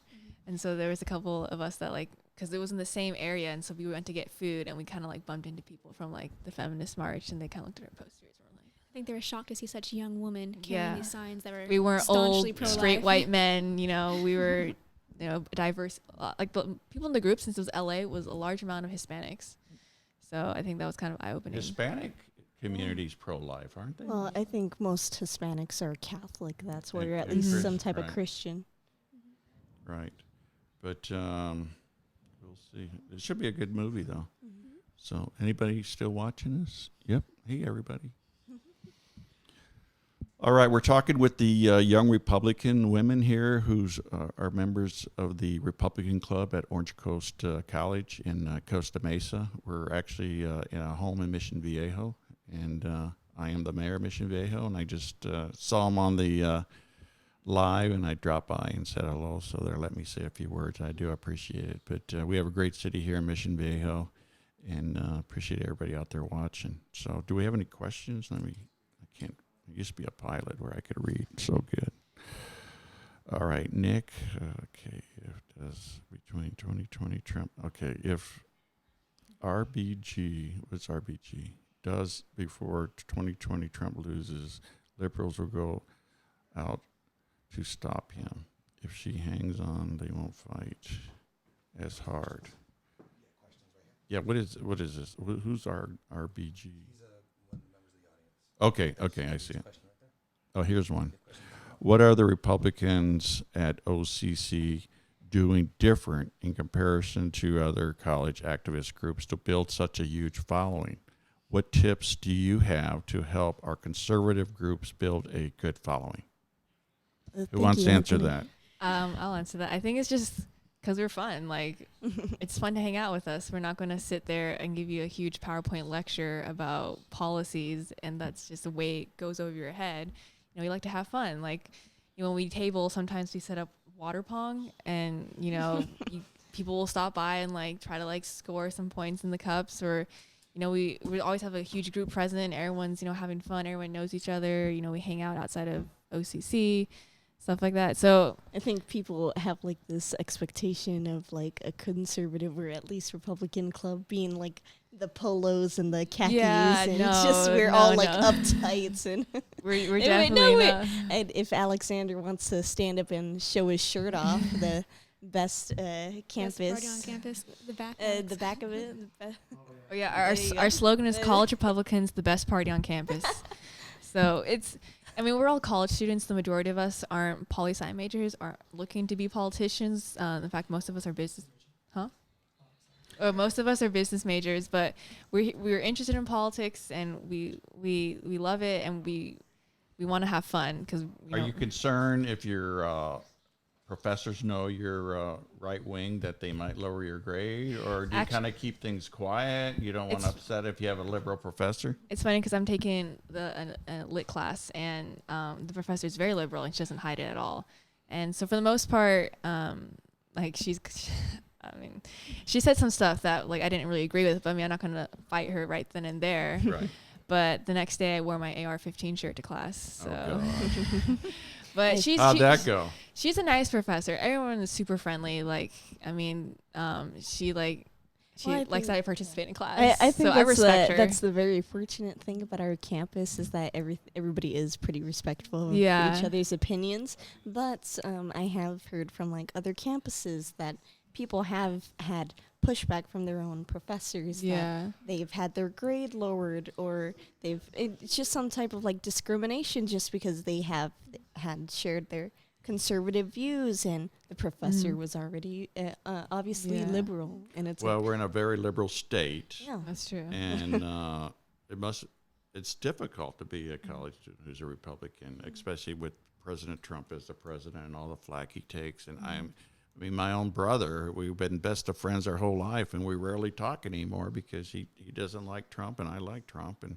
it shouldn't be that way. I mean, politics is politics. Your life's really doesn't change per se, but man, they're just going after this guy, and it's just endless. I mean, do you guys look at the president as someone who should be impeached, or I mean, where does it all come Impeached? from? No. Criticized? I think everyone in Sure. power should be I think that- criticized. yeah, absolutely. So, and If he's committed a crime, then yeah, he should be impeached. But if Yeah. he hasn't committed a crime, then Right. he shouldn't. So. I mean, investigate it. Yes, go ahead and investigate. But if he's found not guilty, then we shouldn't be. It was a phone call to a leader. I don't know. I worked I- at the I- White I House. I think- worked at the White House for 3 Well- years when President Clinton was there. Mm-hmm. And I went through that whole impeachment. I worked there, and I was a Republican, and he was obviously a Democrat. But as a military assignment, you don't, you take your orders and go. Yeah. You work for the commander in chief, but it just so divided the country. Mm-hmm. They just hated Clinton. I don't know if this is payback or they just President Trump's so out there. He just, I think he kind of makes himself an easy target. yeah, he counterpunches. Usually most presidents absorb the flack and just move on, but he just keeps counterpunching, and I'm like, okay, sooner or later he'll slow down, but he just keeps punching. I'm like, hey, you're up for election in 13 months, man. You better slow down. But I think it's amazing as a poli sci. Who's poli sci? You are? no. None of No, us are. okay. For a poli sci, man, it'd be tough to be in that class, Yeah. especially with a liberal professor. The word impeachment though has been like tossed Yeah. around since the beginning of his presidency. high And crimes. I think they've been trying to pin that on him since forever. Right. And the elections are coming around, and I think if there is a chance that he can be replaced, it's just he's already at the end of his term, Yeah. and I think it's useless that they're trying to campaign And then on an impeachment. if he scandal. gets impeached, you still have Mike Pence. So it's I know. like, I know that's the thing. so and then you had to figure out, okay, how do we impeach Mike Pence now? Right. So it's like, Mike Pence is much more conservative. yeah. So like, I feel like they're shooting their own foot there. I think they're Trump willing should to wisely. shoot. I think they're ready to shoot to him and to get Pence. But okay, Nick Gallo says the university should be defunded. They're degenerating into a political cult. When will GOP step up and do what's necessary? Sounds like that's what you guys are doing, right? I don't think it's a cult. I mean, I don't think it should be defunded. I think it's a good school. The professors are pretty great. I mean, it's just a couple instances, like very rare instances, where there's a possibility that the professor may think, oh, he might not be a good student. I don't like him. But for the most part, in all my classes, my professors, even though they're liberal, they are very good professors. Yeah. They know their stuff. They're more than happy to help students. Like, for example, my engineering professor, he seems pretty liberal, but he will help every single student no matter what he can do. And everyone, I don't see any issue with the professors themselves or with the college itself. Well, I think, to his question with the GOP, well, at least for the college Republicans, I think what we're doing, at least to say, is that we are voicing, there is a conservative voice, there is a Republican voice, and I think before, a lot of people were just being kind of caught in an echo chamber of Democrat or at least liberal views, and this is what we're doing to at least put our part in, is showing them that they're not alone in this California. Let me hand it over to Alex, since he's a OCC GOP president. He might. You coming in, wanna Alex? have it Alex, All right. But yeah, on top of the university question, actually, our club gets funding from the university or OCC. It pays for our club and activities we do. We ask them for money, fill in our paperwork, give them the reason why, and they'll pay it. So What was the question? Sorry. What can you guys do more for the GOP? Now, if I walk up to 10 of your students, for the universities. if I walk to and talk to 10, how many would be, say, they're more conservative, or how many would be more liberal? On our campus or just your campus. It depends where you walk. It Well, does. yeah, if It you're does. by the, if you're by The the art building, the theater, Yeah. the drama.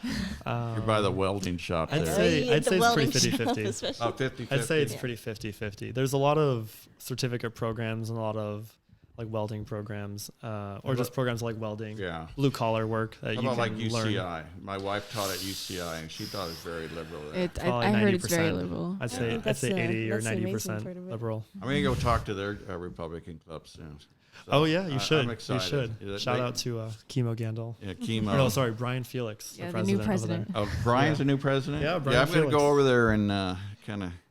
Actually, 4 years ago, they took the American flag out of their student I center. heard about that. Yeah. And they said it was too divisive.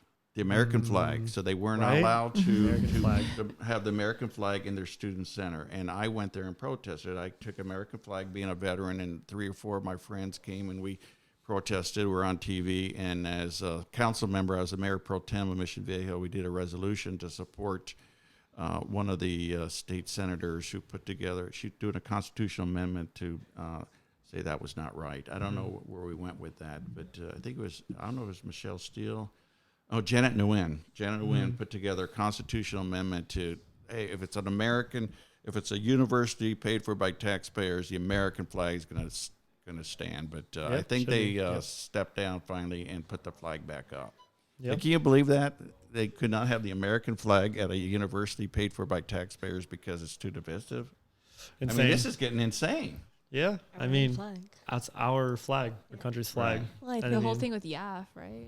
Oh yeah. Last day she talked I, I you walk want into to. I walk into your place today. You got the big American flag here. You have another American flag. We said the Pledge of Allegiance. I- I was pretty Mhm. proud. I think Yeah, we we're did that at our very meeting. proud to show off our flags Yeah. on campus. So, Yeah, don't tread on me Yes. Yeah. Backwards. backwards.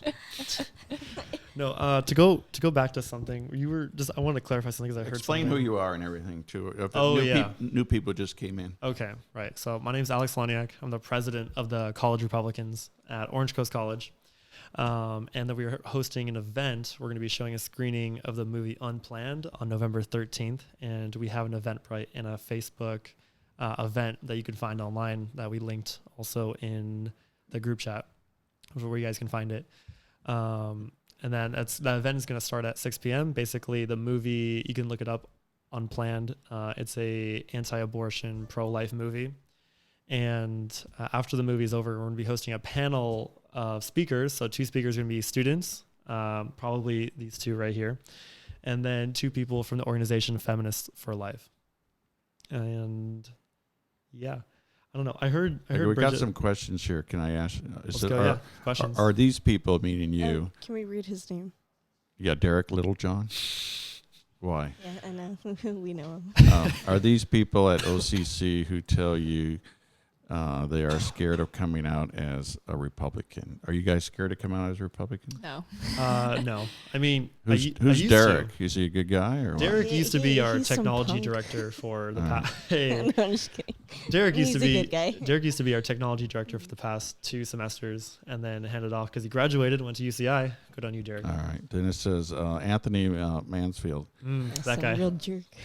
What are That guy's from the Denver what Gun are Club. some of your biggest topics at OCC? What are the top 3 topics that are debated at tables?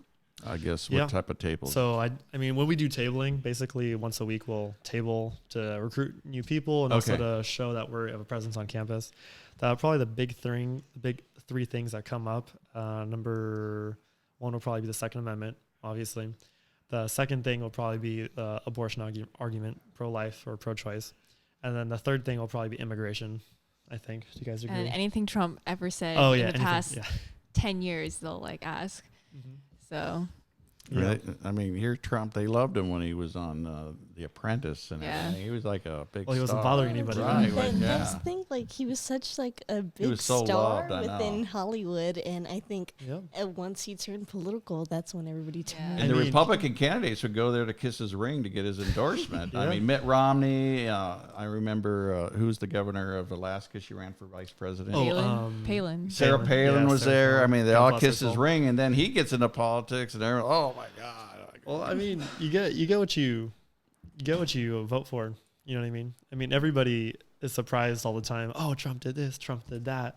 I mean, the guy married and divorced 3 times, 4 times. He's been married 3 times. Yeah, 3 times. I mean, the guy was a celebrity. I mean, if you ever saw him in a movie, he's always, I'm the big shot. Right, Yeah. right. I He's mean, a big New York developer Yeah. from Queens. You I had always lunch think with about- him, actually. Yeah, he was Right. down in What San movie is- Diego 2 weeks ago, and I had lunch with him down Yeah. there. So you were at a- He's brilliant. I mean, he gets people all talking about this, and he's doing this. yeah, that's what you you're know, saying. and then You were, yeah, you were it- at our meeting earlier, and then you were telling everybody how he's just light years ahead of everybody. Right. He says he'll win 40 out of 50 states, and that's not him. That's his campaign manager. I forget his name, but good guy. But- That confidence, that's for sure. Yes. But that's why they're trying to impeach him, because they know he'll probably win in 2020. 'Cause Yeah. I don't know who they're going to put up. I mean, Hillary talked today about getting into the race. You hear about that? Hillary Clinton? Yeah. Oh, I heard about that. my God. That's scary. I hope she does. She says she wants to It beat him happened again. again. She goes, I want to beat him again. Now, didn't she lose, if I Again. remember, the Oh, yeah. electoral college? 306 to 222 or something. As Bill Burr said, how is that even possible? Like, And here's a story, and Shout I out need to Bill Burr. right. I need to get this out. They say, well, she won the popular vote. Well, if the popular vote was the way you're going to win, you would have a totally different strategy when you run. You'd be in California a lot. You'd be in New York. You'd Yeah, Florida. exactly. But when it's If it was just Right. population, Right. everybody would just campaign in New York, Right. Texas, and California, Yeah. and then everybody else would be ignored. exactly. So he was smart. He went to Wisconsin. He went to Minnesota. He went to Pennsylvania and Florida. Yeah. It was memorable. And Hillary never went to Seeing Wisconsin. everything too. You remember election night? Were you Yeah. watching? I Oh, think. Well, I think boy, that the was my memes. senior year, and I memes. think I senior specifically year. remember that being the year that I was kind of fluctuating into politics, and there was people who were for Trump and then people who weren't for Trump, and it's There like was a fight at my and school. I remember so watching that night happened, where it's like you see Hillary's blue states turning blue, Everyone and crying. seeing Trump slowly, but then it suddenly a big Trump lead came up, and that night was pretty memorable, honestly. And I think it was kind of fun just to like text my friends, be like, "What?" that. Oh no. Oh my God! Yeah, All it right. was like unbelievable. Yeah. And my brother writes, he texts me, "Well, it's just like high school. It's only 4 years. That'll go by quick." I'm like, So, okay. so we can talk about All right, Trump all day. All right. But then let's get back to the pro-life yeah. issue. Oh, yeah. Question. What events are you having? Oh, When and where? for those who just joined us or who didn't hear before, we're going to be hosting an event on November 13th. We're going to be showing a screening of the movie Unplanned. It's a anti-abortion, pro-life movie, anti-Planned Parenthood movie. And then afterwards, we're going to be hosting a panel of speakers. So 2 speakers from the organization Feminists for Life, and then 2 speakers, 2 student speakers. So it'll probably be Blanca and Bridget as our student panelists. Okay. And one question that was brought up to me before by a nice professor on campus is, what about the issue of rape and incest? Where do you guys stand so on we that? already answered this question Oh, earlier in did the you guys really? podcast, Oh, but sorry, I was away. I'll go. The general, well, at least in my opinion, like consensus is that 2 wrongs don't make a right. And so we have a lot, because the percentage, according to, what was it, Rachel, the Gutenberg Institute, which is pretty liberal, they stated that about 1% of all abortions because of rape or incest. And that's a really low percentage, and we shouldn't use that low percentage to justify the 99%. But at the same time, because you look at the science, that's a human life from conception. We can go through all that. It's based off like actual science. I have like scientific journals about it. But again, 2 wrongs don't make a right. And that's not saying that, a woman who has an abortion because of rape is like some monster, because she's not. And, we have to have a lot of empathy for these people who go through these traumas like that. And that we also give them like options with adoption and stuff like that. And like this, as Blanca was saying, there's a lot of, clinics that help financially and like with teaching how to like prenatal care, how to raise child, support you with like diapers and clothing. And I know some who like actually like will pay rent for you for like a month, or some who will throw you like a baby shower. So, there's a lot of like outreach out there. But at the same time, not saying. One of the questions is, when you're debating this on campus, say you have your tables, what is the reason those that are for abortion, what do they talk about? I think we see, of course, the slogan, "My body, my choice." And it's Everywhere.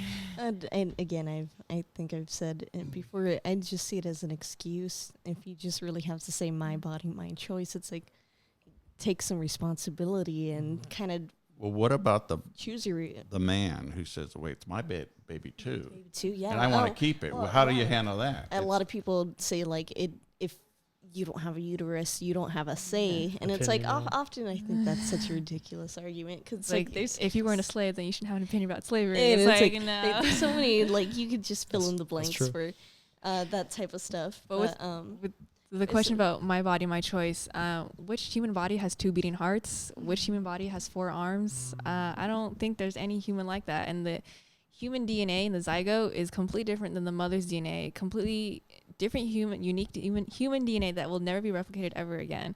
And so, yes, it's dependent on the mother, but so is a 2-year-old child. It's dependent on the mother too. So are people with disabilities dependent on their caretakers. So to say, because it's, in the mother's body and it needs help, to live, doesn't make it any less human. Because if the way I look at it, and I think it should be looked at, is we're all in a stage of different maturity. So like, someone's 40, 20, 10, a newborn infant. The only difference between us, we have all the organs, we have all the DNA, we have everything. The only difference is how we mature, like our age. And so like no body's ever complete, because, cells come and go. And the only time you're actually a complete human being would be like before you die, because that's when your body stops changing. But yeah. So what about the question of the man? of the man, the father. He wants the baby. If he wants, I think we absolutely should. Often I think the rebuttal for that one is, we see the financial aspects of the father. It's if he does choose to be in the life, he does have to pay for the next 18 years. But it's his Yeah. baby too. I mean, I Yeah. got And it's I his got baby, 3 and kids. These are my especially- kids. I think especially if a father's willing to stay and be active in the baby's life course. and to provide that financial aspect, I think there should be an option where he has a say. Where But right now if he there's says- not. but there's not. It's So a well, girl because can again, just it's walk the in and have an female. abortion, yeah. That's because that's what It's it is. very It's my like body, my modern day choice. feminism kind of style of thing. And Yeah. it that's is such something- it is such a hard topic to talk about, and it because we kind of talk about like for single women to have a baby, and it's like that's not the case at all. And I think a lot of people tend to relate that into film and Yeah. the arts. We see that. Yeah. I think we've read that in English, Handmaid's Tale. A lot of people tend to relate the Shout out to pro-choice, Flavia. and shout out to Flavia, and tend to relate their pro-choice, kind of that pro-abortion movements with the Handmaid's Tale, and that's, I think people want to see that fantasy of like being so oppressed that their body is being forced into a situation, when reality it's never the case. It takes 2 to tango, people, and it's like you Yeah, have exactly. to. This is your self responsibility That's- as putting yourself into this situation. Yeah, that's something you see a lot with left-wing politics or just the left, right? No responsibility, no personal Mhm. responsibility. No It's personal not just responsibility. that, but they'll paint us as Anthony. something that we're not. Yeah. You know what I mean? There's a question here from John Park. Do you believe pro-life should be a requirement of a Republican candidate? No. I don't think anything should be a necessary requirement. I think it'll help your case as a Republican, but I don't think it should be absolutely required. Because I don't think- Republicans generally believe in small government. Mhm. And so as long as you believe in that, then you consider yourself a Republican. I think Well, in my because There's if you a- want to go to small government, that go into like Right. Yeah, More yeah. less libertarianism. regulation Yeah. and stuff like that, and a lot of people tend to see the banning of Mhm. abortion to Yeah. be a regulation of That's kind of true. controlled Mhm. Yeah. states, And that's- environments, and that's a weird argument Mhm. to go into. What about this? Spencer says women want an abortion. Women want an abortion. She doesn't need the man's opinion, but if she has the baby, she wants the man's paycheck for child support. Spencer said that? All right. Isn't that a little bit skewed logic? So, No, absolutely. It is. I so think once the it's- baby's born, now the guy has to give us child support. We have to go back to the foundations of this. You can make laws and we can argue about the fundamentals of the Constitution all day, but it really goes back to culture, right? There's something wrong with our culture. Where before we didn't need laws about abortion or this pro-life movement, 40, 50 years ago, before the 1970s, right? Right. It was what's happened is that, like Bridget was saying before, is that as a culture, as a society, we live in a society.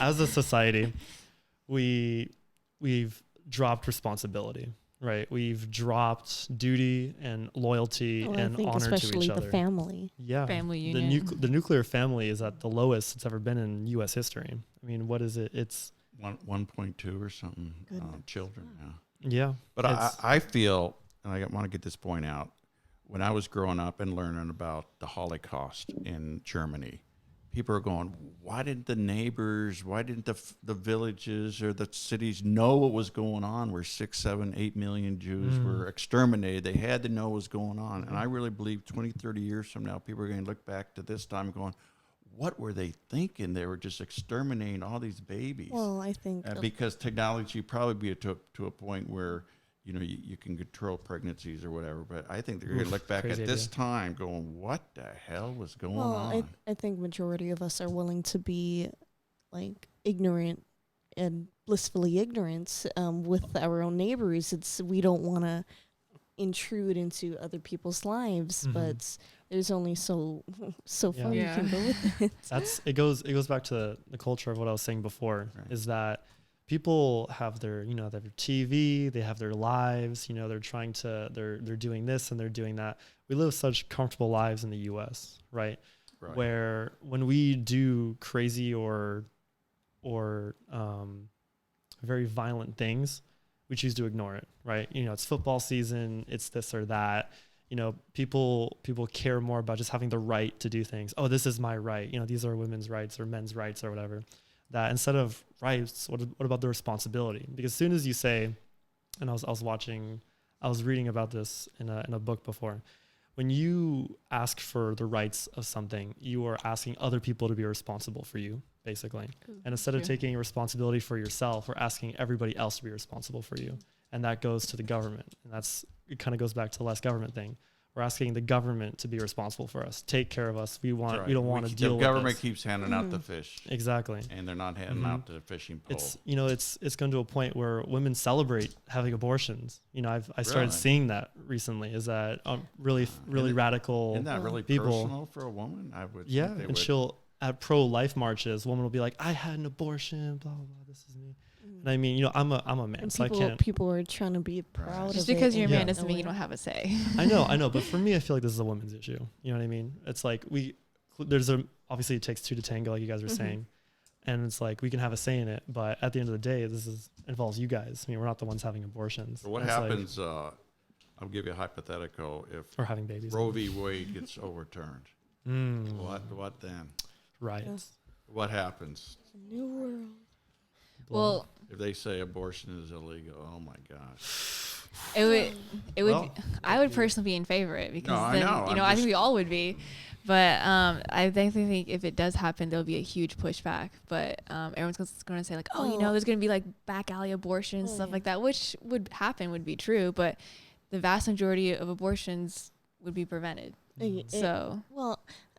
Once again, I just think, because again, when you do kind of ban a certain thing, it does end up going into black market or these kind of shady type of situations, which and that's not talking about before with our culture. I mean, we could ban it, but people are still going to get them anyway if we don't believe in it.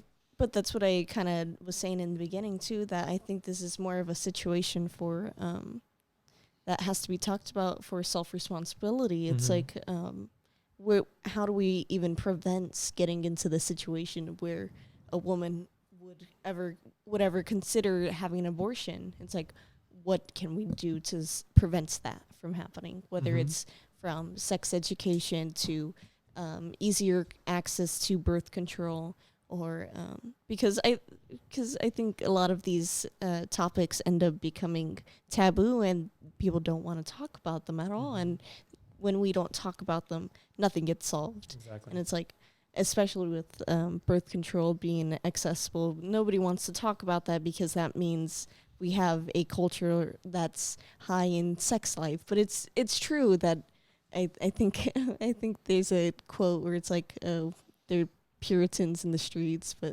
it's something. And I'm not gonna finish the line, but we have to talk about this in order for it to become for us to have solutions to it.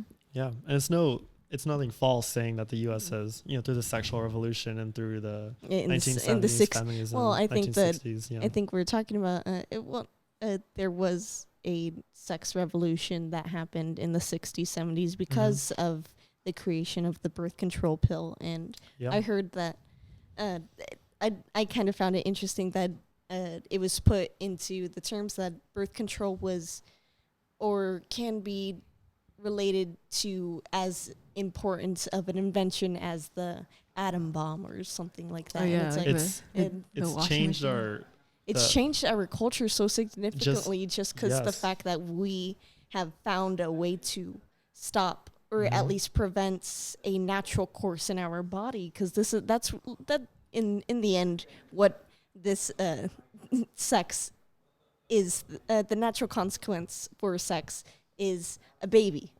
That's it. That you're not gonna be able to avoid that. There's, of course, in the birth control that there's the 99% and then there's the 1%. It's like you're taking a risk either way when you put yourself into this activity, and I think a lot of people don't want to admit that and are trying to find these outs, and it's like you can't. Yeah, and you have to think too is that the birth control pill's only been around for what 50, 60 years, like.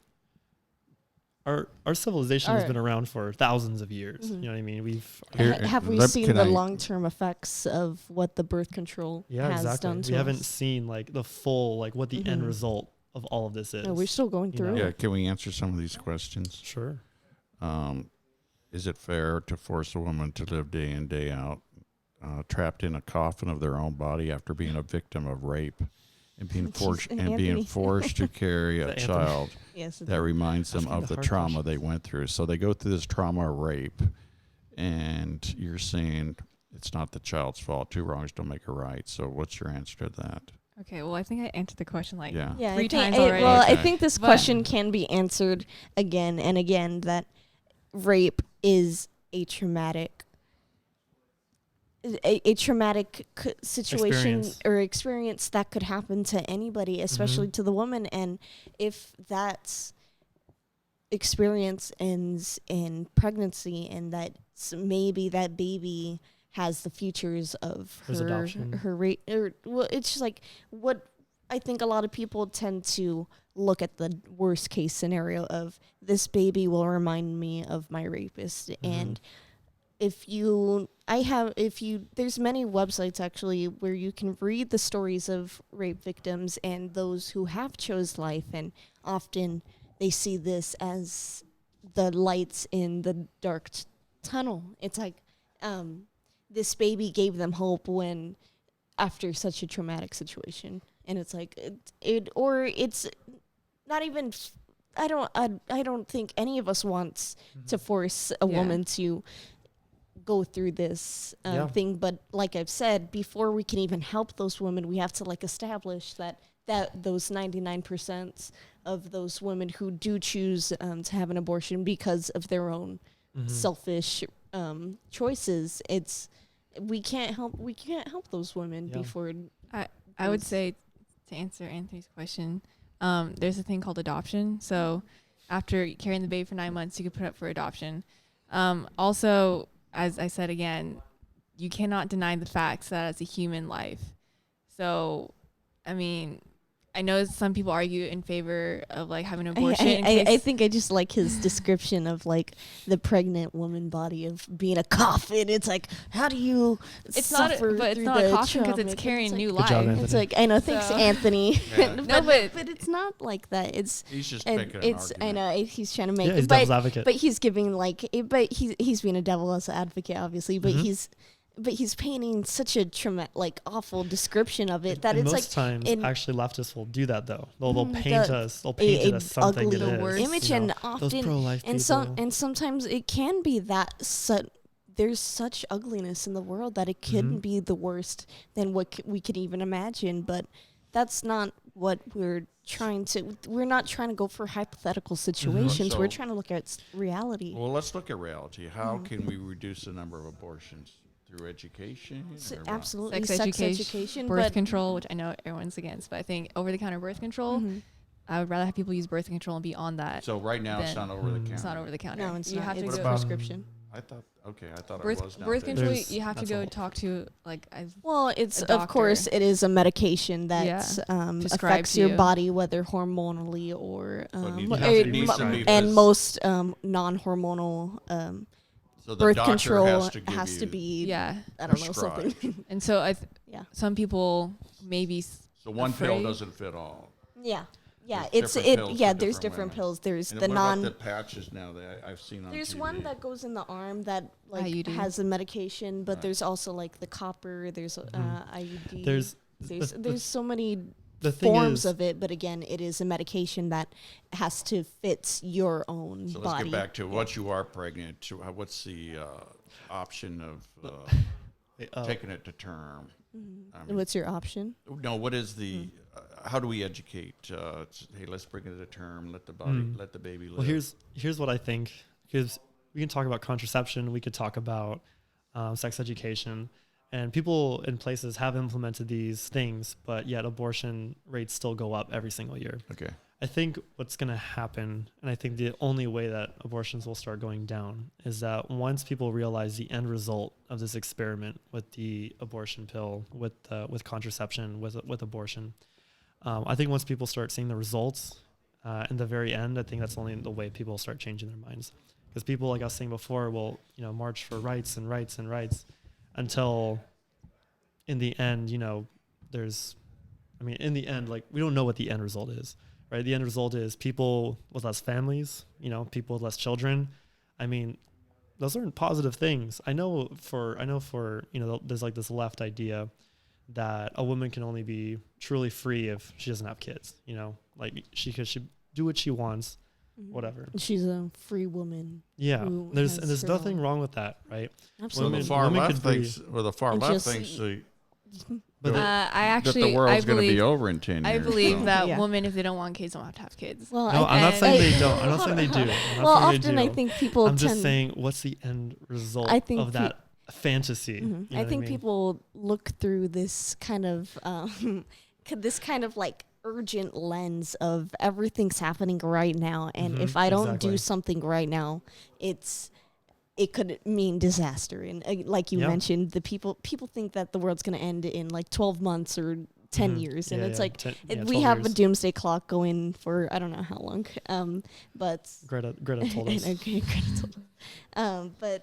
But yeah, it's people often kind of Well, it's find themselves It's just in how a f- circle. Yeah, it's like, how far does progressivism go? Mhm. You know what I mean? Does it go to the point where we have to break down, the so-called patriarchy? We have to break down the structures of our society because we're so... I think they just kind of paints a boogeyman Mhm. picture that it's Yeah, like, exactly. who are we fighting? We're just kind of like Mhm. punching at the air. So let's really, really quickly, let's just like introduce all of ourselves again, Okay. and then we'll start with the mayor. Well, first of all, this is a subject that people don't like to talk about. And for you ladies and gentlemen to be here to discuss it on live Facebook is quite admirable. And I appreciate everything you're doing. And I am Greg Raths, the mayor of Mission Viejo. I'm also a congressional candidate for California's 45th Congressional District, which is South Orange County. Our primary is March 3rd, and the top two will go into the general election, which is next year. Katie Porter is currently our congresswoman, and my specific job is to beat her and ensure she's a one-term congresswoman. My name's Blanca, and I'm in Orange Coast College students, and I am with Young Americans for Freedom and College Republicans. I'm Bridget. I'm the internal vice president of College Republicans. And yeah, I go to OCC. Yeah, I am Alex Lonick. I'm the president of the College Republicans at Orange Coast College. And what we're talking about pro-life and abortion issues. And because we have an event coming up on November 13th, our event is the showing of the movie Unplanned. If you don't know what that movie is, it's basically a movie following Abby Johnson and her experience with Planned Parenthood. You can look up the exact details of it in the trailer. The movie is anti-abortion, pro-life, anti-Planned Parenthood. We're going to be showing it at Orange Coast College in the Science Hall November 13th at 6 p.m. That's when doors open, and the movie begins at 6:30 p.m. After the movie's over, we're going to have a panel of 4 people, 2 people from the organization Feminists for Life, who are coming to speak at the event, and also 2 student panelists, probably Blanca and Bridget here. So we're having questions? Wait, yes. Sure. I do spot a question. Or, well, not a question, but more of a criticism from Carla. Sorry, I can't really see. I'll read it. Yeah, please. Because Alright, of course I where's want to Carla? address everybody. I missed it. I think. Oh, I see what you're going to do here. Here's Carla. You're not answering the question, and how could you answer it if you don't go through that type of trauma yourself? And even if there's women that decided to keep the baby, have said it changed their lives and no regrets. Well, good for them, but not all women react the same way. Well, So you're not answering the question according to Carla here. Well, I think to address Carla, it's once again all these situations are subjective to the person that we cannot speak. And I'm not trying to speak for any of these people. I'm just speaking for my own speculation, of course.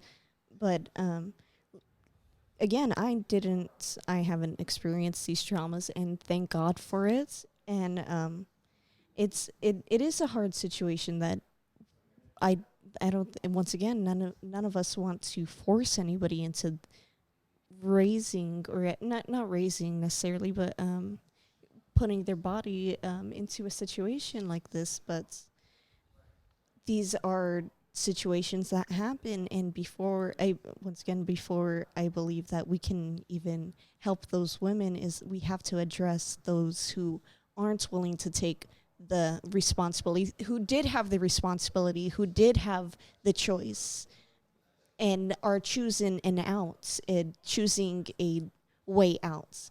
These women did not put themselves into these situations, and if they need help, they're the ones who are being affected by this situation, aren't they?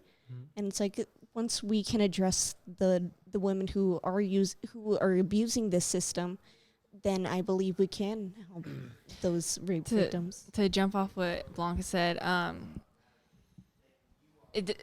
yes, we have not lived through that trauma, but that doesn't mean we can't say anything about our opinion on that. It goes for like any situation. Yeah, I'm just because we can't. I wasn't a slave, live. yeah, but doesn't mean I can't criticize slavery.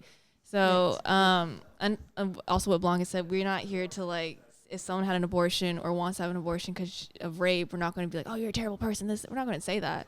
You want to give them the other option, which is adoption, this and that. And, the woman has rights, and so does the baby in the womb. They have rights. The baby's rights doesn't trump the woman. The woman's rights don't trump the baby. They're both equal. We should look at them equally the same. There's that slogan in the, pro-life movement. It's like hashtag love them both, something like that. Which I think what the pro-life movement really should be about, which is, equally respect both woman and child. But to say that, we should end a life, that's not really, which is a human life, which is a living life. And again, I went through all the scientific criteria and the logic behind it. It's just, again, we're not going to like come after you and be like, oh, you're a terrible person, because you're not. If you go through that trauma and have, an abortion, where, it's totally, like, we understand where you're coming from, but it doesn't make it any more, it doesn't make it acceptable. Not acceptable, it doesn't make it right. Someone's really asking quickly for a site. Give me the site, please. What would that be? I'll plug it in. It'll be OCCRepublicans.com. Yeah. And if you'd like to donate, it'll be, their email is on the website, I believe. So it's OCCRepublicans.com. Yeah. How many members you have in your group? Oh, man. On like an average even club count meeting is like 30. Yeah, average club meeting is about 30, 35. You had a pretty good group today. Yeah, Yeah. overall. And it's usually like a lot of new people too, which is really cool.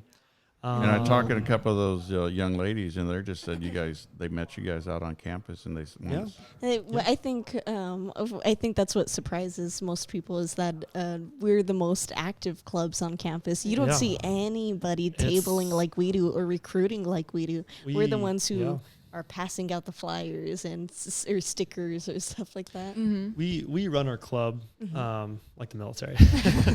We're very Thank you, Anthony. organized. When we talk about ideas, we don't just talk about ideas. We talk about how we're going to do them. Be proactive. You know what I mean? It's people can sit around a room and talk about, oh yeah, we should do this and that, but it really to delegate tasks and to tell people like what's going to happen, this is how it's going to be. Our club is because it's not all just me either. Bridget is the vice president. She does a lot in the club. You want to come sit here? I gotta go. It's 10 Oh, o'clock. yes, Are you guys wrapping up at 10 I or? don't know. Oh, is it What 10? time? Yeah, it is 10 It is o'clock. 10. Oh wow! I already? know. Okay, I- yeah. You want Time to like flies when maybe you're having look through fun. some questions, Rachel? Well, You, support these guys with Thank your you. donations. I really appreciate it, and Okay.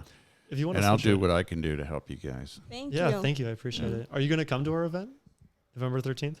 I will if if my schedule's open that day, definitely. Awesome. Yeah, Cool. I'd love to see you I'd there. love to come. And I had a great time today. I was at their event today, at their meeting, and I was their guest speaker, and they asked me some tough questions. Yeah. What did that one girl say? What, With, what- with that- I have think you I made was any asked- mistakes yeah, in your any- life? I'm like, yeah, Oh, I'm yeah. 66 years old. I made a few. So, Yeah. but there are some tough questions, but they opened my eyes to the youth today. And as I was telling you, my whole staff is all millennials. My oldest guy, I guess a millennial's not. Where does it stop at 36 or something? No, I think 36. I think is still a No idea. millennial. 36 a millennial, Yeah. 37. I mean, Ray's a millennial. I mean, So- my the person that does all my social media, he's 27, and then I have a woman who helps me. She's 32, and my campaign manager is 42. So they're all young, and they know how to get to the youth to the vote, and I go after us old folks. I think generations. Yes. starts So Awesome. so Well- we got like the youth and all different generations. Yeah. Well, thank you for You joining bet. us on Thank our you. And on our Facebook Live. I got to take someone to the airport early Oh. tomorrow morning, so I'm going to wrap it up and let you you. guys Good luck. finish. You want to sit here and wrap So maybe Yeah, sure. we could like answer some questions and then maybe. Yeah, we'll finish answer it? your questions and then wrap up. Again, our event is. Oh, Greg. Thanks for coming. All right, thank you. Thank Yeah. you. Bye, ladies. Yes, bye. Bye-bye. Very cool. Very cool. Very stimulating. Wow. Okay, Just Rachel. us students now. Read the questions, So Rachel. I'll just re-clarify our event really quick. So Yes. I know. What's happening November 13th at the Science Hall at Orange Let Coast me, College? let me tell you, Blanca. Questions. Bye. They're all leaving. Sorry, they're all leaving. So yeah, so our event November 13th, the showing of the movie Unplanned. It is a pro-life, anti-abortion movie. It's going to be on campus at our college, Orange Coast College, at the Science Hall. It's going to be November 13th, again, 6 p.m. That's when doors open. 6:30 p.m. is when the movie begins. And then yeah. So please come and join us. If you would like to help support our club or support the event, you can go to our website, occrepublicans.com. And then there's a way to contact us on there. So you can email us saying if you'd like to donate or help us in any way. We'd really appreciate it. Thank you. Rachel, do you want to step in? Want to step in? Okay, so how was you? How's I know that everything? there's like people asking questions. Oh, a bunch of questions? So We're going to go to I questions. Yeah. want to There's any answer the Okay. questions. John Park said, everyone who is not a student, donate $25 or whatever you can to these college students. The college Republicans need our help. Venmo to Edward Link Who? dash Fink dash 3.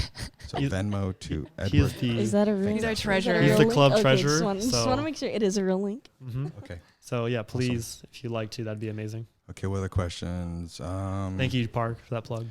Yeah, I was trying to following it. Anthony Mansfield, did he ask how do we differentiate between women? Is that already one answered? Okay. I'm moving right along. So we're sitting here. We got, 2,000 thumbs up, 2,000 hearts, 64 crying faces. I saw Six some sad. mad faces in there. Yeah, too. well, this is a very controversial subject. Oh, yeah. Mhm. People were already sharing it. Some of the, I guess, I don't know how the people that are against this, they were already hitting me and why would you share this? And like, I'm just, these college students, these brave ladies, you stood up Yeah. for what you believe in. You asked me to use my channel. I said, sure, why not? We can use the equipment. And hell, I mean, you got the mayor to show up, so that's pretty cool. Yeah, the mayor supports Your dad's us. over there chatting with us, so we're going to wrap it up. And I guess Oh, there's boy. probably 10 to Uh-oh. 15 minutes social time. We can take some Mhm. photos and wrap it up. So hold All on. right, thank you. Hold on. we got our outro music. Oh, there you go. Thank you. So appreciate Thank you. everyone. Please share the broadcast, and I'll see you guys later.